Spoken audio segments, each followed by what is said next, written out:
ಎಲ್ರಿಗೂ ನಮಸ್ಕಾರ. Welcome to Bagur class YouTube channel. ನಾನು ನಿಂಗಪ್ಪ ಟಿ.ಎನ್. ಇನ್ನೇನು PSI ಎಕ್ಸಾಮ್ ಹತ್ರ ಬರ್ತಾ ಇದೆ. ಅಕ್ಟೋಬರ್ 3ಕ್ಕೆ ಇದೆ. ಹಾಲ್ ಟಿಕೆಟ್ ಕೂಡ ಬಿಟ್ಟಿದ್ದಾರೆ. ಸೊ ಎಷ್ಟಾಗುತ್ತೋ ಅಷ್ಟು ಎಕ್ಸಾಮ್ ನಡೆಯುವಷ್ಟರಲ್ಲಿ PSI ಮೆಂಟಾಲಿಟಿ ಕ್ವಶನ್ಸ್ಗಳನ್ನ ಕವರ್ ಮಾಡೋಣ. ಇದು ಭಾಗ 3 ಆಗಿರುತ್ತೆ. ಭಾಗ 1ರಲ್ಲಿ ನಾವು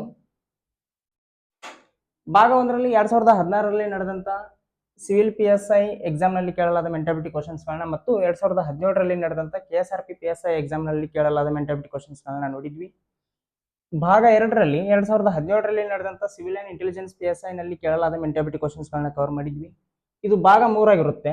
ಈ ಕ್ಲಾಸಲ್ಲಿ 2018ರಲ್ಲಿ ನಡೆದಂತ KSRP PSI ಎಕ್ಸಾಮ್ನಲ್ಲಿ ಕೇಳಲಾದ ಮೆಂಟಾಲಿಟಿ ಕ್ವಶನ್ಸ್ಗಳನ್ನ ನೋಡೋಣ, ಅನಾಲಿಸಿಸ್ ಮಾಡೋಣ. ಸೊ ಇವಾಗೇನು ಕ್ವಶನ್ಸ್ ಬರ್ತಾವು ಅವು 2018ರಲ್ಲಿ ನಡೆದಂತ KSRP PSI ಎಕ್ಸಾಮ್ನಲ್ಲಿ ಕೇಳಲಾದ ಮೆಂಟಾಲಿಟಿ ಕ್ವಶನ್ಸ್ಗಳಾಗಿರ್ತವೆ. ಸೊ ನಮ್ಮ ಮೊದಲನೇ ಕ್ವಶನ್ ಇದು. ಪ್ರಶ್ನೆ ಸಂಖ್ಯೆ 1ರಿಂದ 3ಕ್ಕೆ ಸೂಚನೆ. ಕೆಳಗಿನ ಪೈ ಚಾರ್ಟ್ ಒಬ್ಬ ವಿದ್ಯಾರ್ಥಿಯ ಎಲ್ಲಾ ಮುಖ್ಯ ಚಟುವಟಿಕೆಯ ಅವಧಿಯ ಹಂಚಿಕೆಯನ್ನು ತೋರಿಸುತ್ತದೆ. ಮೌಲ್ಯಗಳನ್ನು ಡಿಗ್ರಿಯಲ್ಲಿ ತಿಳಿಸಲಾಗಿದೆ ಅಂತ ಕೊಟ್ಟಿದ್ದಾರೆ. ಸೊ ಒಬ್ಬ ವಿದ್ಯಾರ್ಥಿ ತನ್ನ ಒಂದು ದಿನದ ಸಮಯವನ್ನ ಯಾವ್ಯಾವ ಚಟುವಟಿಕೆಗಳಿಗೆ ಎಷ್ಟೆಷ್ಟು ಸಮಯವನ್ನು ಮೀಸಲಿಡ್ತಾನೋ ಆ ಸಮಯವನ್ನ ಡಿಗ್ರಿಯಲ್ಲಿ ರಿಪ್ರೆಸೆಂಟ್ ಮಾಡಿದ್ದಾರೆ ಒಂದು ಪೈ ಚಾರ್ಟ್ ನ ಮೂಲಕ. ಸೊ ಅದು ಇದರ ಬೇಸ್ ಮೇಲೆ, ಈ ಡೇಟಾದ ಬೇಸ್ ಮೇಲೆ ನಮಗೊಂದು 3 ಕ್ವಶನ್ಸ್ಗಳನ್ನ ಕೇಳಿದಾರಂತ. ಆ ಕ್ವಶನ್ಸ್ಗಳನ್ನ ನಾವು ಆನ್ಸರ್ ಮಾಡಬೇಕು. ಬಿಫೋರ್ ದಟ್, ಒಂದು ವೃತ್ತದ ಒಟ್ಟು ಆಂತರಿಕ ಕೋನ 360 ಡಿಗ್ರಿ ಆಗಿರುತ್ತೆ. ಯಾಕೆ ಎಬಿಡಿ ವಿಲಿಯರ್ಸ್ಗೆ ಮಿಸ್ಟರ್ 360 ಅಂತಾರೆ ಅಂದ್ರೆ ಅವ್ರು ಸುತ್ತು ಕಡೆ ಹೊಡಿತಾರೆ ಅನ್ನೋ ಕಾರಣಕ್ಕೆ, ಸರ್ಕಲ್ ಅಲ್ಲಿ ಹೊಡಿತಾರೆ ಅನ್ನೋ ಕಾರಣಕ್ಕೆ. ಸೊ ಒಂದು ವೃತ್ತದ ಇಂಟರ್ನಲ್ ಆಂಗಲ್ ಯಾವಾಗಲೂ 360 ಡಿಗ್ರಿ ಆಗಿರುತ್ತೆ. ಇಲ್ಲಿ 360 ಡಿಗ್ರಿನ 24 ಅವರ್ಸ್ ಆಗಿ ರಿಪ್ರೆಸೆಂಟ್ ಮಾಡಿದ್ದಾರೆ. 24 ಅವರ್ಸ್ ಯಾಕೆ? ಒಂದು ದಿನಕ್ಕೆ 24 ತಾಸು ಅನ್ನೋ ಕಾರಣಕ್ಕೆ. So 24 hours equals to 360 degree ಆಗಿ ತಗೊಂಡಿದ್ದಾರೆ ಅಂತ ನಮಗೆ ಗೊತ್ತಿರಬೇಕು. ಸೊ ಮೊದಲನೇ ಪ್ರಶ್ನೆ, ಈ ಪೈ ಚಾರ್ಟ್ನ ಆಧಾರದ ಮೇಲಿನ ಮೊದಲನೇ ಪ್ರಶ್ನೆ ಹೀಗಿದೆ. ನಿದ್ರೆಗೆ ಹೋಲಿಸಿದಾಗ ಆಟದಲ್ಲಿ ಒಬ್ಬ ವಿದ್ಯಾರ್ಥಿಯು ಎಷ್ಟು ಶೇಕಡ ಸಮಯವನ್ನು ಕಳೆಯುತ್ತಾನೆ ಅಂತ ಕ್ವಶನ್ ಇದೆ. ಸೊ ನೋಡೋಣ, ನಿದ್ರೆಗೆ ಹೋಲಿಸಿದಾಗ ಆಟದಲ್ಲಿ ಎಷ್ಟು ಸಮಯ ಸ್ಪೆಂಡ್ ಮಾಡ್ತಾನ ಅಂತ. ನಿದ್ರೆಗೆ 120 ಡಿಗ್ರಿ ಟೈಮ್ನ ಸ್ಪೆಂಡ್ ಮಾಡ್ತಾನ, ಆಟಕ್ಕೆ 30 ಡಿಗ್ರಿ ಟೈಮ್ನ ಸ್ಪೆಂಡ್ ಮಾಡ್ತಾನ. ಸೊ ನಿದ್ರೆಗೆ 120 ಡಿಗ್ರಿ, ಆಟಕ್ಕೆ 30 ಡಿಗ್ರಿ. ನಿದ್ರೆಗೆ ಹೋಲಿಸಿದಾಗ ಆಟಕ್ಕೆ 30 ಡಿಗ್ರಿ ಟೈಮ್ನ ಸ್ಪೆಂಡ್ ಮಾಡ್ತಾನೆ. ಬಟ್ ನಮಗೆ ಆಪ್ಷನ್ಸ್ಗಳಲ್ಲಿ ಪರ್ಸೆಂಟೇಜ್ ಅಲ್ಲಿ ಕೊಟ್ಟಿರೋದ್ರಿಂದ 100ಕ್ಕೆ ಎಷ್ಟು ಅಂತ ನಾವು ಕಂಡುಹಿಡ್ಕೋಬೇಕು. 120ಕ್ಕೆ 30 ಆದ್ರೆ 100ಕ್ಕೆ ಎಷ್ಟು ಅಂತ ನಾವು ಕಂಡುಹಿಡ್ಕೋಬೇಕು. 25 100, 26 120, 6 1 6, 6 5 30, 5 × 5 ಅಂದ್ರೆ 25%. ಸೊ ನಿದ್ರೆಗೆ ಹೋಲಿಸಿದಾಗ ಆಟಕ್ಕೆ 25% ಟೈಮ್ನ ಸ್ಪೆಂಡ್ ಮಾಡ್ತಾನೆ. ಅಂದ್ರೆ ನಿದ್ರೆಯ 25%ನ ಆಟಕ್ಕೆ ಸ್ಪೆಂಡ್ ಮಾಡ್ತಾನೆ. ನೆಕ್ಸ್ಟ್ ಕ್ವಶನ್, ವಿದ್ಯಾರ್ಥಿಯು ಶಾಲೆಯಲ್ಲಿ ಕಳೆಯುವ ಮತ್ತು ಮನೆ ಕೆಲಸದಲ್ಲಿ, ಸೊ ಇಲ್ಲಿ ಹೋಮ್ವರ್ಕ್ ಅನ್ನೋದನ್ನ ಎಕ್ಸಾಕ್ಟ್ ಆಗಿ ಅವರು ಮನೆ ಕೆಲಸ ಅಂತ ಟ್ರಾನ್ಸ್ಲೇಟ್ ಮಾಡಿದಾರೆ. ಕಳೆಯುವ ಸಮಯದ ವ್ಯತ್ಯಾಸ ಏನು ಅಂತ ನಮ್ಮ ಕ್ವಶನ್ ಇದೆ. ಸೊ ಶಾಲೆಯಲ್ಲಿ ಕಳೆಯುವ ಸಮಯಕ್ಕೂ ಮತ್ತು ಹೋಮ್ವರ್ಕ್ ನಲ್ಲಿ ಕಳೆಯುವ ಸಮಯದ ನಡುವಿನ ವ್ಯತ್ಯಾಸ ಏನು ಅಂತ ಕೇಳಿದಾರೆ. ನೋಡೋಣ. ಶಾಲೆಯಲ್ಲಿ ಅವನು 105 ಡಿಗ್ರಿ ಟೈಮ್ನ ಸ್ಪೆಂಡ್ ಮಾಡ್ತಾನೆ, ಮನೆಗೆಲಸದಲ್ಲಿ 45 ಡಿಗ್ರಿ ಟೈಮ್ನ ಸ್ಪೆಂಡ್ ಮಾಡ್ತಾನೆ. ಸೊ 105 ಡಿಗ್ರಿ ಮತ್ತು 45 ಡಿಗ್ರಿಯ ನಡುವಿನ ವ್ಯತ್ಯಾಸ ಎಷ್ಟು? 60 ಡಿಗ್ರಿ. ಸೊ ನಮ್ಗೆ ಗೊತ್ತಿರೋದೇನಂದ್ರೆ 360 ಡಿಗ್ರಿ ಅಂದ್ರೆ 24 ಅವರ್ಸ್ ಅಂತ ಗೊತ್ತಿದೆ. 360 ಡಿಗ್ರಿ ಅಂದ್ರೆ 24 ಅವರ್ಸ್ ಅಂತ ಗೊತ್ತಿದೆ. ಸೊ ಶಾಲೆಯಲ್ಲಿ ಕಳೆಯುವ ಸಮಯಕ್ಕೂ ಮತ್ತು ಮನೆಗೆಲಸದಲ್ಲಿ ಕಳೆಯುವ ಸಮಯಕ್ಕೂ ನಡುವಿನ ವ್ಯತ್ಯಾಸ ಎಷ್ಟಿದೆ? 60 ಡಿಗ್ರಿ ಇದೆ. ಹಾಗಾದ್ರೆ 60 ಡಿಗ್ರಿ ಅಂದ್ರೆ ಎಷ್ಟು ಗಂಟೆ? 360 ಡಿಗ್ರಿ ಅಂದ್ರೆ 24 ಅವರ್ ಆದ್ರೆ 60 ಡಿಗ್ರಿ ಅಂದ್ರೆ ಎಷ್ಟು ಗಂಟೆ? ಯಾಕೆ ನಾವು ಗಂಟೆಯಲ್ಲಿ ಕಂಡುಹಿಡ್ಕೋಬೇಕಂತಂದ್ರ ಅವ್ರು ಕೇಳಿರೋದು ಗಂಟೆಗಳಲ್ಲಿ ಕೇಳಿದಾರೆ, ಅದಕ್ಕೋಸ್ಕರ. So easy cancel. 6 1 6, 6 6 36, 6 1 6, 6 4 24. So option C 4 hours is the right answer. ಶಾಲೆಯಲ್ಲಿ ಕಳೆಯುವ ಸಮಯಕ್ಕೂ ಮತ್ತು ಹೋಮ್ವರ್ಕ್ ನಲ್ಲಿ ಕಳೆಯುವ ಸಮಯಕ್ಕೂ ಇರುವ ನಡುವಿನ ವ್ಯತ್ಯಾಸ 4 ಗಂಟೆ. ನೆಕ್ಸ್ಟ್ ಕ್ವಶನ್, ಒಬ್ಬ ವಿದ್ಯಾರ್ಥಿಯು 1/3 ಸಮಯವನ್ನು ಗಣಿತ ಮನೆಗೆಲಸದಲ್ಲಿ ಕಳೆದರೆ ಉಳಿದ ಎಷ್ಟು ಗಂಟೆ ಸಮಯವನ್ನು ಉಳಿದ ವಿಷಯಗಳ ಮನೆಗೆಲಸದಲ್ಲಿ ಕಳೆಯುತ್ತಾನೆ ಅಂತ ನಮ್ಮ ಕ್ವಶನ್ ಇದೆ. ಸೊ ಒಟ್ಟು ಅವ ಹೋಮ್ವರ್ಕ್ಗೆ ಎಷ್ಟು ಟೈಮ್ ಸ್ಪೆಂಡ್ ಮಾಡ್ತಾನೋ ಅದರ 1/3 ಅವನು ಬರೀ ಗಣಿತ ಸಬ್ಜೆಕ್ಟ್ಗೆ ಟೈಮ್ ಸ್ಪೆಂಡ್ ಮಾಡ್ತಾನಂತ. ಹಾಗಾದ್ರೆ ಉಳಿದ ಸಬ್ಜೆಕ್ಟ್ಸ್ ಗಳಿಗೆ ಎಷ್ಟು ಟೈಮ್ ಸ್ಪೆಂಡ್ ಮಾಡ್ತಾನ ಅಂತ ನಾವು ಕಂಡುಹಿಡ್ಕೋಬೇಕು. ನೋಡೋಣ, ಹೋಮ್ವರ್ಕ್ಗೆ ಅವನು ಎಷ್ಟು ಟೈಮ್ ಸ್ಪೆಂಡ್ ಮಾಡ್ತಾನಂತ ನೋಡೋಣ. ಮನೆಗೆಲಸಕ್ಕೆ ಅವನು 45 ಡಿಗ್ರಿ ಟೈಮ್ ಸ್ಪೆಂಡ್ ಮಾಡ್ತಾ ಇದ್ದಾನೆ. 360 ಡಿಗ್ರಿ ಅಂದ್ರೆ 24 ತಾಸು ಅನ್ನೋದಾದ್ರೆ ಹಾಗಾದ್ರೆ 45 ಡಿಗ್ರಿಗೆ ಎಷ್ಟು ಟೈಮ್ ಅಂತ ನಾವು ಕಂಡುಹಿಡ್ಕೋಬೇಕು ಮೊದಲು.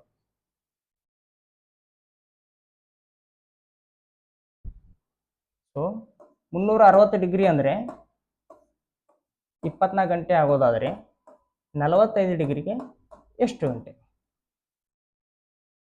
45 ಒಂದ್ಲೆ 45, 45 ಆರ್ಲೆ, ಸಾರಿ 45 ಎಂಟ್ಲೆ, 45 ಎಂಟ್ಲೆ 360, 8 ಒಂದ್ಲೆ 8, 8 ಮೂರ್ಲೆ 24. ಸೊ ಒಟ್ಟು ಅವನು ಹೋಮ್ವರ್ಕ್ಗೆ 24 ಗಂಟೆಗಳಲ್ಲಿ 3 ಗಂಟೆಗಳನ್ನ ಹೋಮ್ವರ್ಕ್ಗಾಗಿ ಮೀಸಲಿಡ್ತಾನ. ಈ 3 ಗಂಟೆಗಳಲ್ಲಿ 1/3 ಗಣಿತ ಸಬ್ಜೆಕ್ಟ್ಗೆ ಮೀಸಲಿಟ್ರೆ ಉಳಿದ ಸಬ್ಜೆಕ್ಟ್ಸ್ಗಳಿಗೆ 2/3 ಮೀಸಲಿಡಬೇಕಾಗುತ್ತೆ. 3 ಗಂಟೆಯಲ್ಲಿ 1/3 ಕೇವಲ ಗಣಿತಕ್ಕಾಗಿ ಮೀಸಲಿಟ್ರೆ ಉಳಿದ 2/3 ಉಳಿದ ಸಬ್ಜೆಕ್ಟ್ಗಳಿಗೆ ಮೀಸಲಿಡಬೇಕಾಗುತ್ತೆ. ನಮ್ಗೆ ಕೇಳಿರೋದು ಅದೇ, ಉಳಿದ ಸಬ್ಜೆಕ್ಟ್ಗಳಿಗಾಗಿ ಎಷ್ಟು ಟೈಮ್ನ ಸ್ಪೆಂಡ್ ಮಾಡ್ತಾನೆ ಅಂತ ಕೇಳಿದ್ದಾರೆ. ಸೊ ಉಳಿದ ಸಬ್ಜೆಕ್ಟ್ಗೆ 2/3 ಟೈಮ್ನ ಸ್ಪೆಂಡ್ ಮಾಡ್ತಾನೆ. ಈ ಮೂರು ಕ್ಯಾನ್ಸಲ್, 2 ಅವರ್ ಉಳಿತು. So option B 2 hours is the right answer. Next question. So ಈ 3 ಕ್ವಶನ್ಸ್ಗಳೇನು ಪೈ ಚಾರ್ಟ್ನ ಆಧಾರದ ಮೇಲೆ ಕೇಳಿರುವಂತ ಪ್ರಶ್ನೆಗಳಾಗಿದ್ವು. ಇವಾಗ 4ನೇ ಕ್ವಶನ್. 1, 2 ಮತ್ತು 3 ಎಂದು ಗುರುತಿಸಲಾದ 3 ಪೆಟ್ಟಿಗೆಗಳಿವೆ. ಪ್ರತಿಯೊಂದು ಪೆಟ್ಟಿಗೆಯು ಒಂದೋ ಕೆಂಪು ಇಲ್ಲವೇ ಹಸಿರು ಬಾಲುಗಳನ್ನು ಹೊಂದಿದ್ದು, ಈ ರೀತಿಯಲ್ಲಿ ಕೊನೆಯ ಪಕ್ಷ ಒಂದು ಪೆಟ್ಟಿಗೆಯು ಹಸಿರು ಬಾಲನ್ನೇ ಹೊಂದಿದೆ ಮತ್ತು ಹಸಿರು ಬಾಲನ್ನು ಹೊಂದಿದ ಪೆಟ್ಟಿಗೆಯು ಕ್ರಮಾನುಗತ ಸಂಖ್ಯೆ ಹೊಂದಿದೆ. ಈ ರೀತಿಯಾಗಿ ಮಾಡಿದ ಒಟ್ಟು ಕ್ರಮಗಳ ಸಂಖ್ಯೆ ಎಷ್ಟು ಅಂತ ನಮ್ಮ ಕ್ವಶನ್ ಇದೆ. ಸೊ ಇಲ್ಲೊಂದು ನಮ್ಗೆ ಗೊತ್ತಿರಬೇಕಾಗಿರೋದು ಏನಂದ್ರೆ, ಕ್ವಶನ್ಸ್ಗಳನ್ನ ನಾವು ಕರೆಕ್ಟಾಗಿ ಅರ್ಥ ಮಾಡ್ಕೊಂಡ್ಬಿಟ್ರೆ ಅದ ಸೊಲ್ಯೂಷನ್ ನಮಗೆ ಸಿಕ್ಕಂಗೆ. ಸೊ ಕ್ವಶನ್ಸ್ಗಳನ್ನ ಕರೆಕ್ಟಾಗಿ ಅರ್ಥ ಮಾಡ್ಕೊಳ್ಳೋಣ. 1, 2 ಮತ್ತು 3 ಅಂತ ಗುರುತಿಸಲಾದ 3 ಪೆಟ್ಟಿಗೆಗಳಿವೆ ಅಂತ. ಸೊ ಪ್ರತಿ ಪೆಟ್ಟಿಗೆಯಲ್ಲೂ ಒಂದು ಕೆಂಪು ಬಾಲ್ ಇರಬೇಕು ಅಥವಾ ಗ್ರೀನ್ ಬಾಲ್ ಇರಬೇಕು ಅಥವಾ ಹಸಿರು ಬಾಲ್ ಇರಬೇಕು. 2 ಮಿಕ್ಸ್ ಆಗಿರೋ ಪೆಟ್ಟಿಗೆ ಇರಬಾರ್ದು. ಮತ್ತು ಕನಿಷ್ಠ ಪಕ್ಷ ಒಂದು ಪೆಟ್ಟಿಗೆಯಲ್ಲಾದರೂ ಹಸಿರು ಬಾಲ್ ಇರಲೇಬೇಕಂತ ಕಂಡೀಷನ್ ಇದು. ಮತ್ತು ಒಂದ್ ವೇಳೆ ಒಂದಕ್ಕಿಂತ ಹೆಚ್ಚು ಪೆಟ್ಟಿಗೆಯಲ್ಲಿ ಹಸಿರು ಬಾಲ್ ಇದ್ರ ಅವು ಕ್ರಮಾನುಗತವಾಗಿರ್ಬೇಕಂತ, ಕಾನ್ಸಿಕ್ಯೂಟಿವ್ ಆಗಿರ್ಬೇಕಂತ. ಅಂದ್ರೆ ಒಂದರ ಪಕ್ಕದಲ್ಲೇ ಒಂದು ಬರ್ಬೇಕಂತ. ಒಂದ್ ವೇಳೆ ಒಂದಕ್ಕಿಂತ ಹೆಚ್ಚು ಪೆಟ್ಟಿಗೆಯಲ್ಲಿ ಹಸಿರು ಬಾಲ್ ಇರೋದೇ ಆದ್ರೆ ಒಂದರ ಪಕ್ಕದಲ್ಲೇ ಒಂದು ಬರಬೇಕು. ಈ ರೀತಿಯಾಗಿ ಮಾಡಬಹುದಾದ ಒಟ್ಟು ಕ್ರಮಗಳ ಸಂಖ್ಯೆ ಎಷ್ಟು ಅಂತ ನಮ್ಗೆ ಕೇಳಿದ್ದಾರೆ.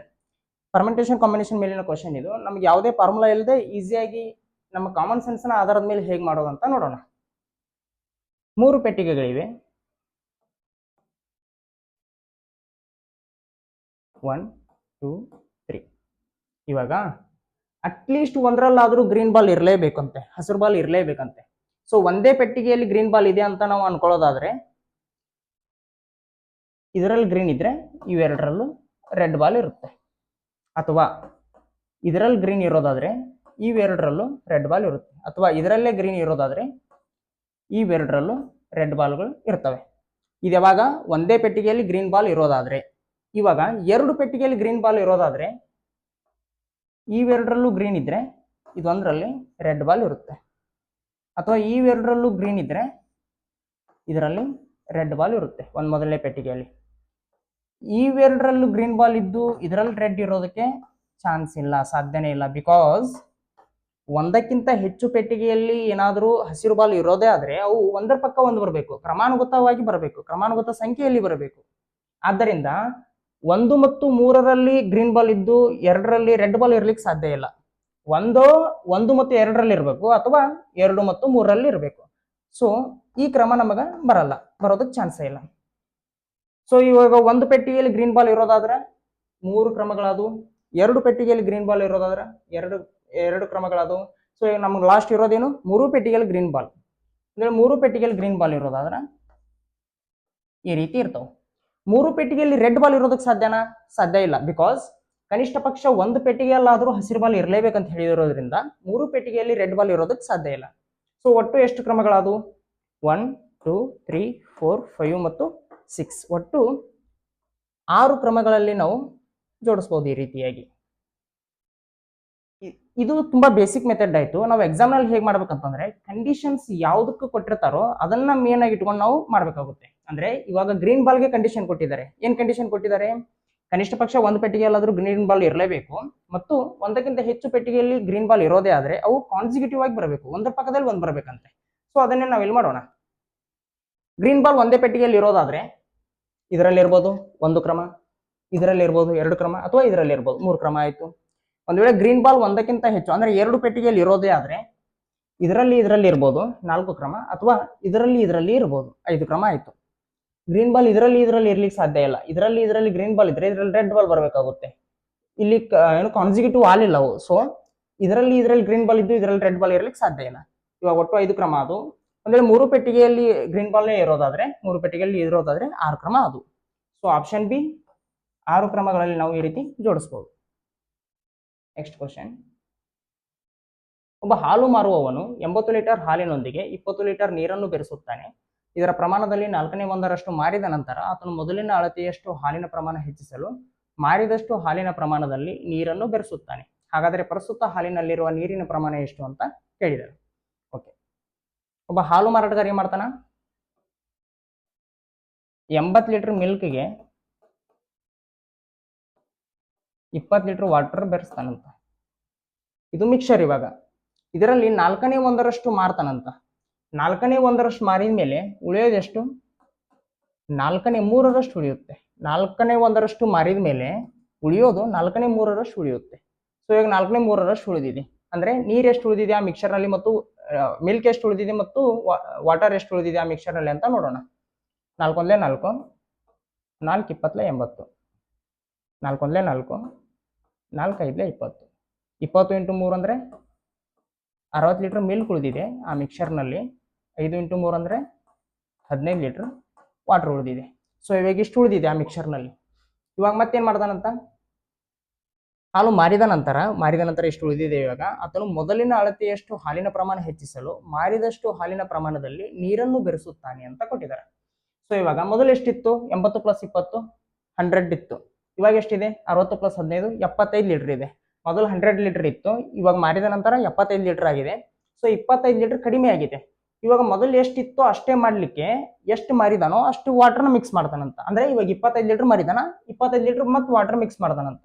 ಸೊ ಇದಕ್ಕೆ ಇವಾಗ 25 ಲೀಟರ್ ಮತ್ತು ವಾಟರ್ ಮಿಕ್ಸ್ ಮಾಡಿದ್ರೆ ಎಷ್ಟಾಗುತ್ತೆ? ಆ ಮಿಕ್ಸರ್ ನಲ್ಲಿ 60 ಲೀಟರ್ ಮಿಲ್ಕ್ ಇರುತ್ತೆ, ಮತ್ತು 25 + 15 ಅಂದ್ರೆ 40 ಲೀಟರ್ ವಾಟರ್ ಇರುತ್ತೆ. ಇವಾಗ ಕೇಳಿರೋ ಕ್ವಶನ್ ಏನು? ಹಾಗಾದರೆ ಪ್ರಸ್ತುತ ಹಾಲಿನಲ್ಲಿರುವ ನೀರಿನ ಪ್ರಮಾಣ ಎಷ್ಟು ಅಂತ ಕೇಳಿದಾರೆ. 60 ಲೀಟರ್ ಮಿಲ್ಕ್ ನಲ್ಲಿ ಇವಾಗ 40 ಲೀಟರ್ ವಾಟರ್ ಇದೆ. ಸೊ 60ರಲ್ಲಿ 40 ಲೀಟರ್ ಇದೆ. 22ಲೆ 40, 23ಲೆ 60. ಸೊ ಇದೇನಾಯ್ತು? 2:3 ಆಯ್ತು. 2:3 ನಲ್ಲಿ ನೀರು ಮತ್ತು ಹಾಲುಗಳಿವೆ. Option A is the right answer. Next question. Okay, ಒಂದು ನಟ್ ಮತ್ತು ಬೋಲ್ಟ್ಗಳ ಕಾರ್ಖಾನೆಯಲ್ಲಿ ಒಂದು ಯಂತ್ರವು ಬರೀ ನಟ್ಗಳನ್ನು ತಯಾರಿಸುತ್ತಿದ್ದು ನಿಮಿಷಕ್ಕೆ 100 ನಟ್ಗಳಂತೆ ತಯಾರಿಸಿದರೆ ಪ್ರತಿ 1000 ನಟ್ಟುಗಳ ತಯಾರಿಕೆಯ ನಂತರ 5 ನಿಮಿಷಗಳನ್ನು ಸ್ವಚ್ಛ ಮಾಡಲು ಉಪಯೋಗಿಸುತ್ತಾರೆ. ಇನ್ನೊಂದು ಯಂತ್ರ ಬರೀ ಬೋಲ್ಟ್ಗಳನ್ನು ತಯಾರಿಸುತ್ತಿದ್ದು ಪ್ರತಿ ನಿಮಿಷಕ್ಕೆ 75ರಂತೆ ಬೋಲ್ಟ್ಗಳನ್ನು ತಯಾರಿಸಿದರೆ ಪ್ರತಿ 1500 ಬೋಲ್ಟ್ ತಯಾರಿಕೆಯ ನಂತರ ಸ್ವಚ್ಛ ಮಾಡಲು 10 ನಿಮಿಷಗಳು ಬೇಕಾಗುತ್ತದೆ. ಒಂದು ವೇಳೆ ಎರಡೂ ಯಂತ್ರಗಳು ಒಂದೇ ಪ್ರಮಾಣದಲ್ಲಿ ಉತ್ಪಾದನೆಯನ್ನು ಪ್ರಾರಂಭಿಸಿದರೆ 9000 ಜೊತೆ ನಟ್ಟುಗಳು ಮತ್ತು ಬೋಲ್ಟ್ಗಳನ್ನು ತಯಾರಿಸಲು ಬೇಕಾಗುವ ಕನಿಷ್ಠ ಸಮಯ ಎಷ್ಟು ಅಂತ ನಮಗೆ ಹೇಳಿದ್ದಾರೆ.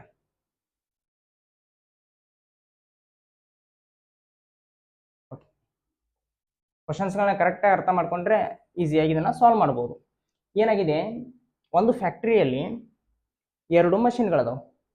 ಒಂದು ಯಂತ್ರ ಕೇವಲ ನಟ್ಟುಗಳನ್ನ ತಯಾರು ಮಾಡುತ್ತಂತೆ, ಇನ್ನೊಂದು ಯಂತ್ರ ಬರೀ ಬೋಲ್ಟ್ಗಳನ್ನ ತಯಾರು ಮಾಡುತ್ತಂತೆ. ಈ ನಟ್ಟುಗಳನ್ನ ಏನ್ ತಯಾರು ಮಾಡುತ್ತಲ್ಲ ಯಂತ್ರ, ಅದು 1 ನಿಮಿಷಕ್ಕೆ 100 ನಟ್ಟುಗಳನ್ನ ತಯಾರು ಮಾಡುತ್ತಂತೆ. ಹೀಗೆ 1000 ನಟ್ಟುಗಳನ್ನ ತಯಾರು ಮಾಡಿದ ನಂತರ ಎಷ್ಟು ನಿಮಿಷ? 5 ನಿಮಿಷ ಆ ಮಷಿನ್ ಸ್ವಚ್ಛ ಮಾಡ್ಲಿಕ್ಕೆ ತಗೋತಾ ಇರುತ್ತೆ ಟೈಮ್. ಇನ್ನೊಂದು ಯಂತ್ರ ಏನಿದೆ, ಅದು ಬರೀ ಬೋಲ್ಟ್ಗಳನ್ನ ತಯಾರು ಮಾಡುತ್ತಂತೆ. ಅದು 1 ನಿಮಿಷಕ್ಕೆ 75 ಬೋಲ್ಟ್ಗಳನ್ನು ತಯಾರು ಮಾಡುತ್ತಂತೆ. ಹೀಗೆ 1500 ಬೋಲ್ಟ್ಗಳನ್ನು ತಯಾರು ಮಾಡಿದ ನಂತರ 10 ನಿಮಿಷ ಆ ಯಂತ್ರವನ್ನ ಏನ್ ಮಾಡ್ಲಿಕ್ಕೆ ಸ್ವಚ್ಛ ಮಾಡ್ಲಿಕ್ಕೆ ಟೈಮ್ ತಗೊಳ್ತಾರಂತ. ಸೊ ಇವಾಗ ಎರಡನ್ನು ಅಟ್ ಎ ಟೈಮ್ ಸ್ಟಾರ್ಟ್ ಮಾಡಿದ್ರ 9000 ಜೊತೆ ನಟ್ಟು ಮತ್ತು ಬೋಲ್ಟ್ಗಳು ಆಗಲಿಕ್ಕೆ ಎಷ್ಟು ಟೈಮ್ ಬೇಕಾಗುತ್ತೆ ಅಂತ ನಮಗ ಕೇಳಿದ್ದಾರೆ. ಕನಿಷ್ಠ ಸಮಯ ಎಷ್ಟು ಅಂತ ಕೇಳಿದ್ದಾರೆ. ಓಕೆ, 1 ನಿಮಿಷಕ್ಕೆ 100 ನಟ್ಟುಗಳನ್ನ ನಟ್ಟು ತಯಾರು ಮಾಡೋ ಯಂತ್ರ ತಯಾರಿಸುತ್ತೆ ಅಂದ್ರೆ 1000 ನಟ್ಟುಗಳನ್ನ ತಯಾರು ಮಾಡೋದಕ್ಕೆ ಅದು ತೆಗೆದುಕೊಳ್ಳುವ ಸಮಯ ಎಷ್ಟು? 10 ನಿಮಿಷ. 1 ನಿಮಿಷಕ್ಕೆ 100 ತಯಾರು ಮಾಡುತ್ತಂದ್ರೆ 1000 ತಯಾರು ಮಾಡ್ಲಿಕ್ಕೆ 10 ನಿಮಿಷ ಬೇಕಾಗುತ್ತೆ. ಅಂದ್ರೆ ಪ್ರತಿ 10 ನಿಮಿಷದ ನಂತರ 5 ನಿಮಿಷ ಆ ಯಂತ್ರವನ್ನ ಸ್ವಚ್ಛ ಮಾಡ್ಲಿಕ್ಕೆ ಟೈಮ್ ತಗೊಳ್ತಾರೆ. ಬಿಕಾಸ್ ಪ್ರತಿ 10 ನಿಮಿಷಕ್ಕೆ 1,000 ನಟ್ಗಳನ್ನು ತಯಾರು ಮಾಡುತ್ತಾ ಇದೆ. ಅದು 1,000 ನಟ್ಗಳನ್ನು ತಯಾರು ಮಾಡಿದ ನಂತರ 5 ನಿಮಿಷ ಆ ಯಂತ್ರವನ್ನು ಸ್ವಚ್ಛ ಮಾಡ್ಲಿಕ್ಕೆ ಟೈಮ್ ತಗೊಳ್ಬೇಕು. ಸೊ ಒಟ್ಟು ನಮಗೆ 1,000 ನಟ್ಗಳು ತಯಾರಾಗಬೇಕಂದ್ರೆ 10 + 5 15 ನಿಮಿಷ ಬೇಕಾಗುತ್ತೆ. ಅರ್ಥ ಆಗ್ತಾ ಇದೆ ಅಂತ ಅನ್ಕೊಳ್ತೀನಿ. ಸೊ 15 ಮಿನಿಟ್ಗೆ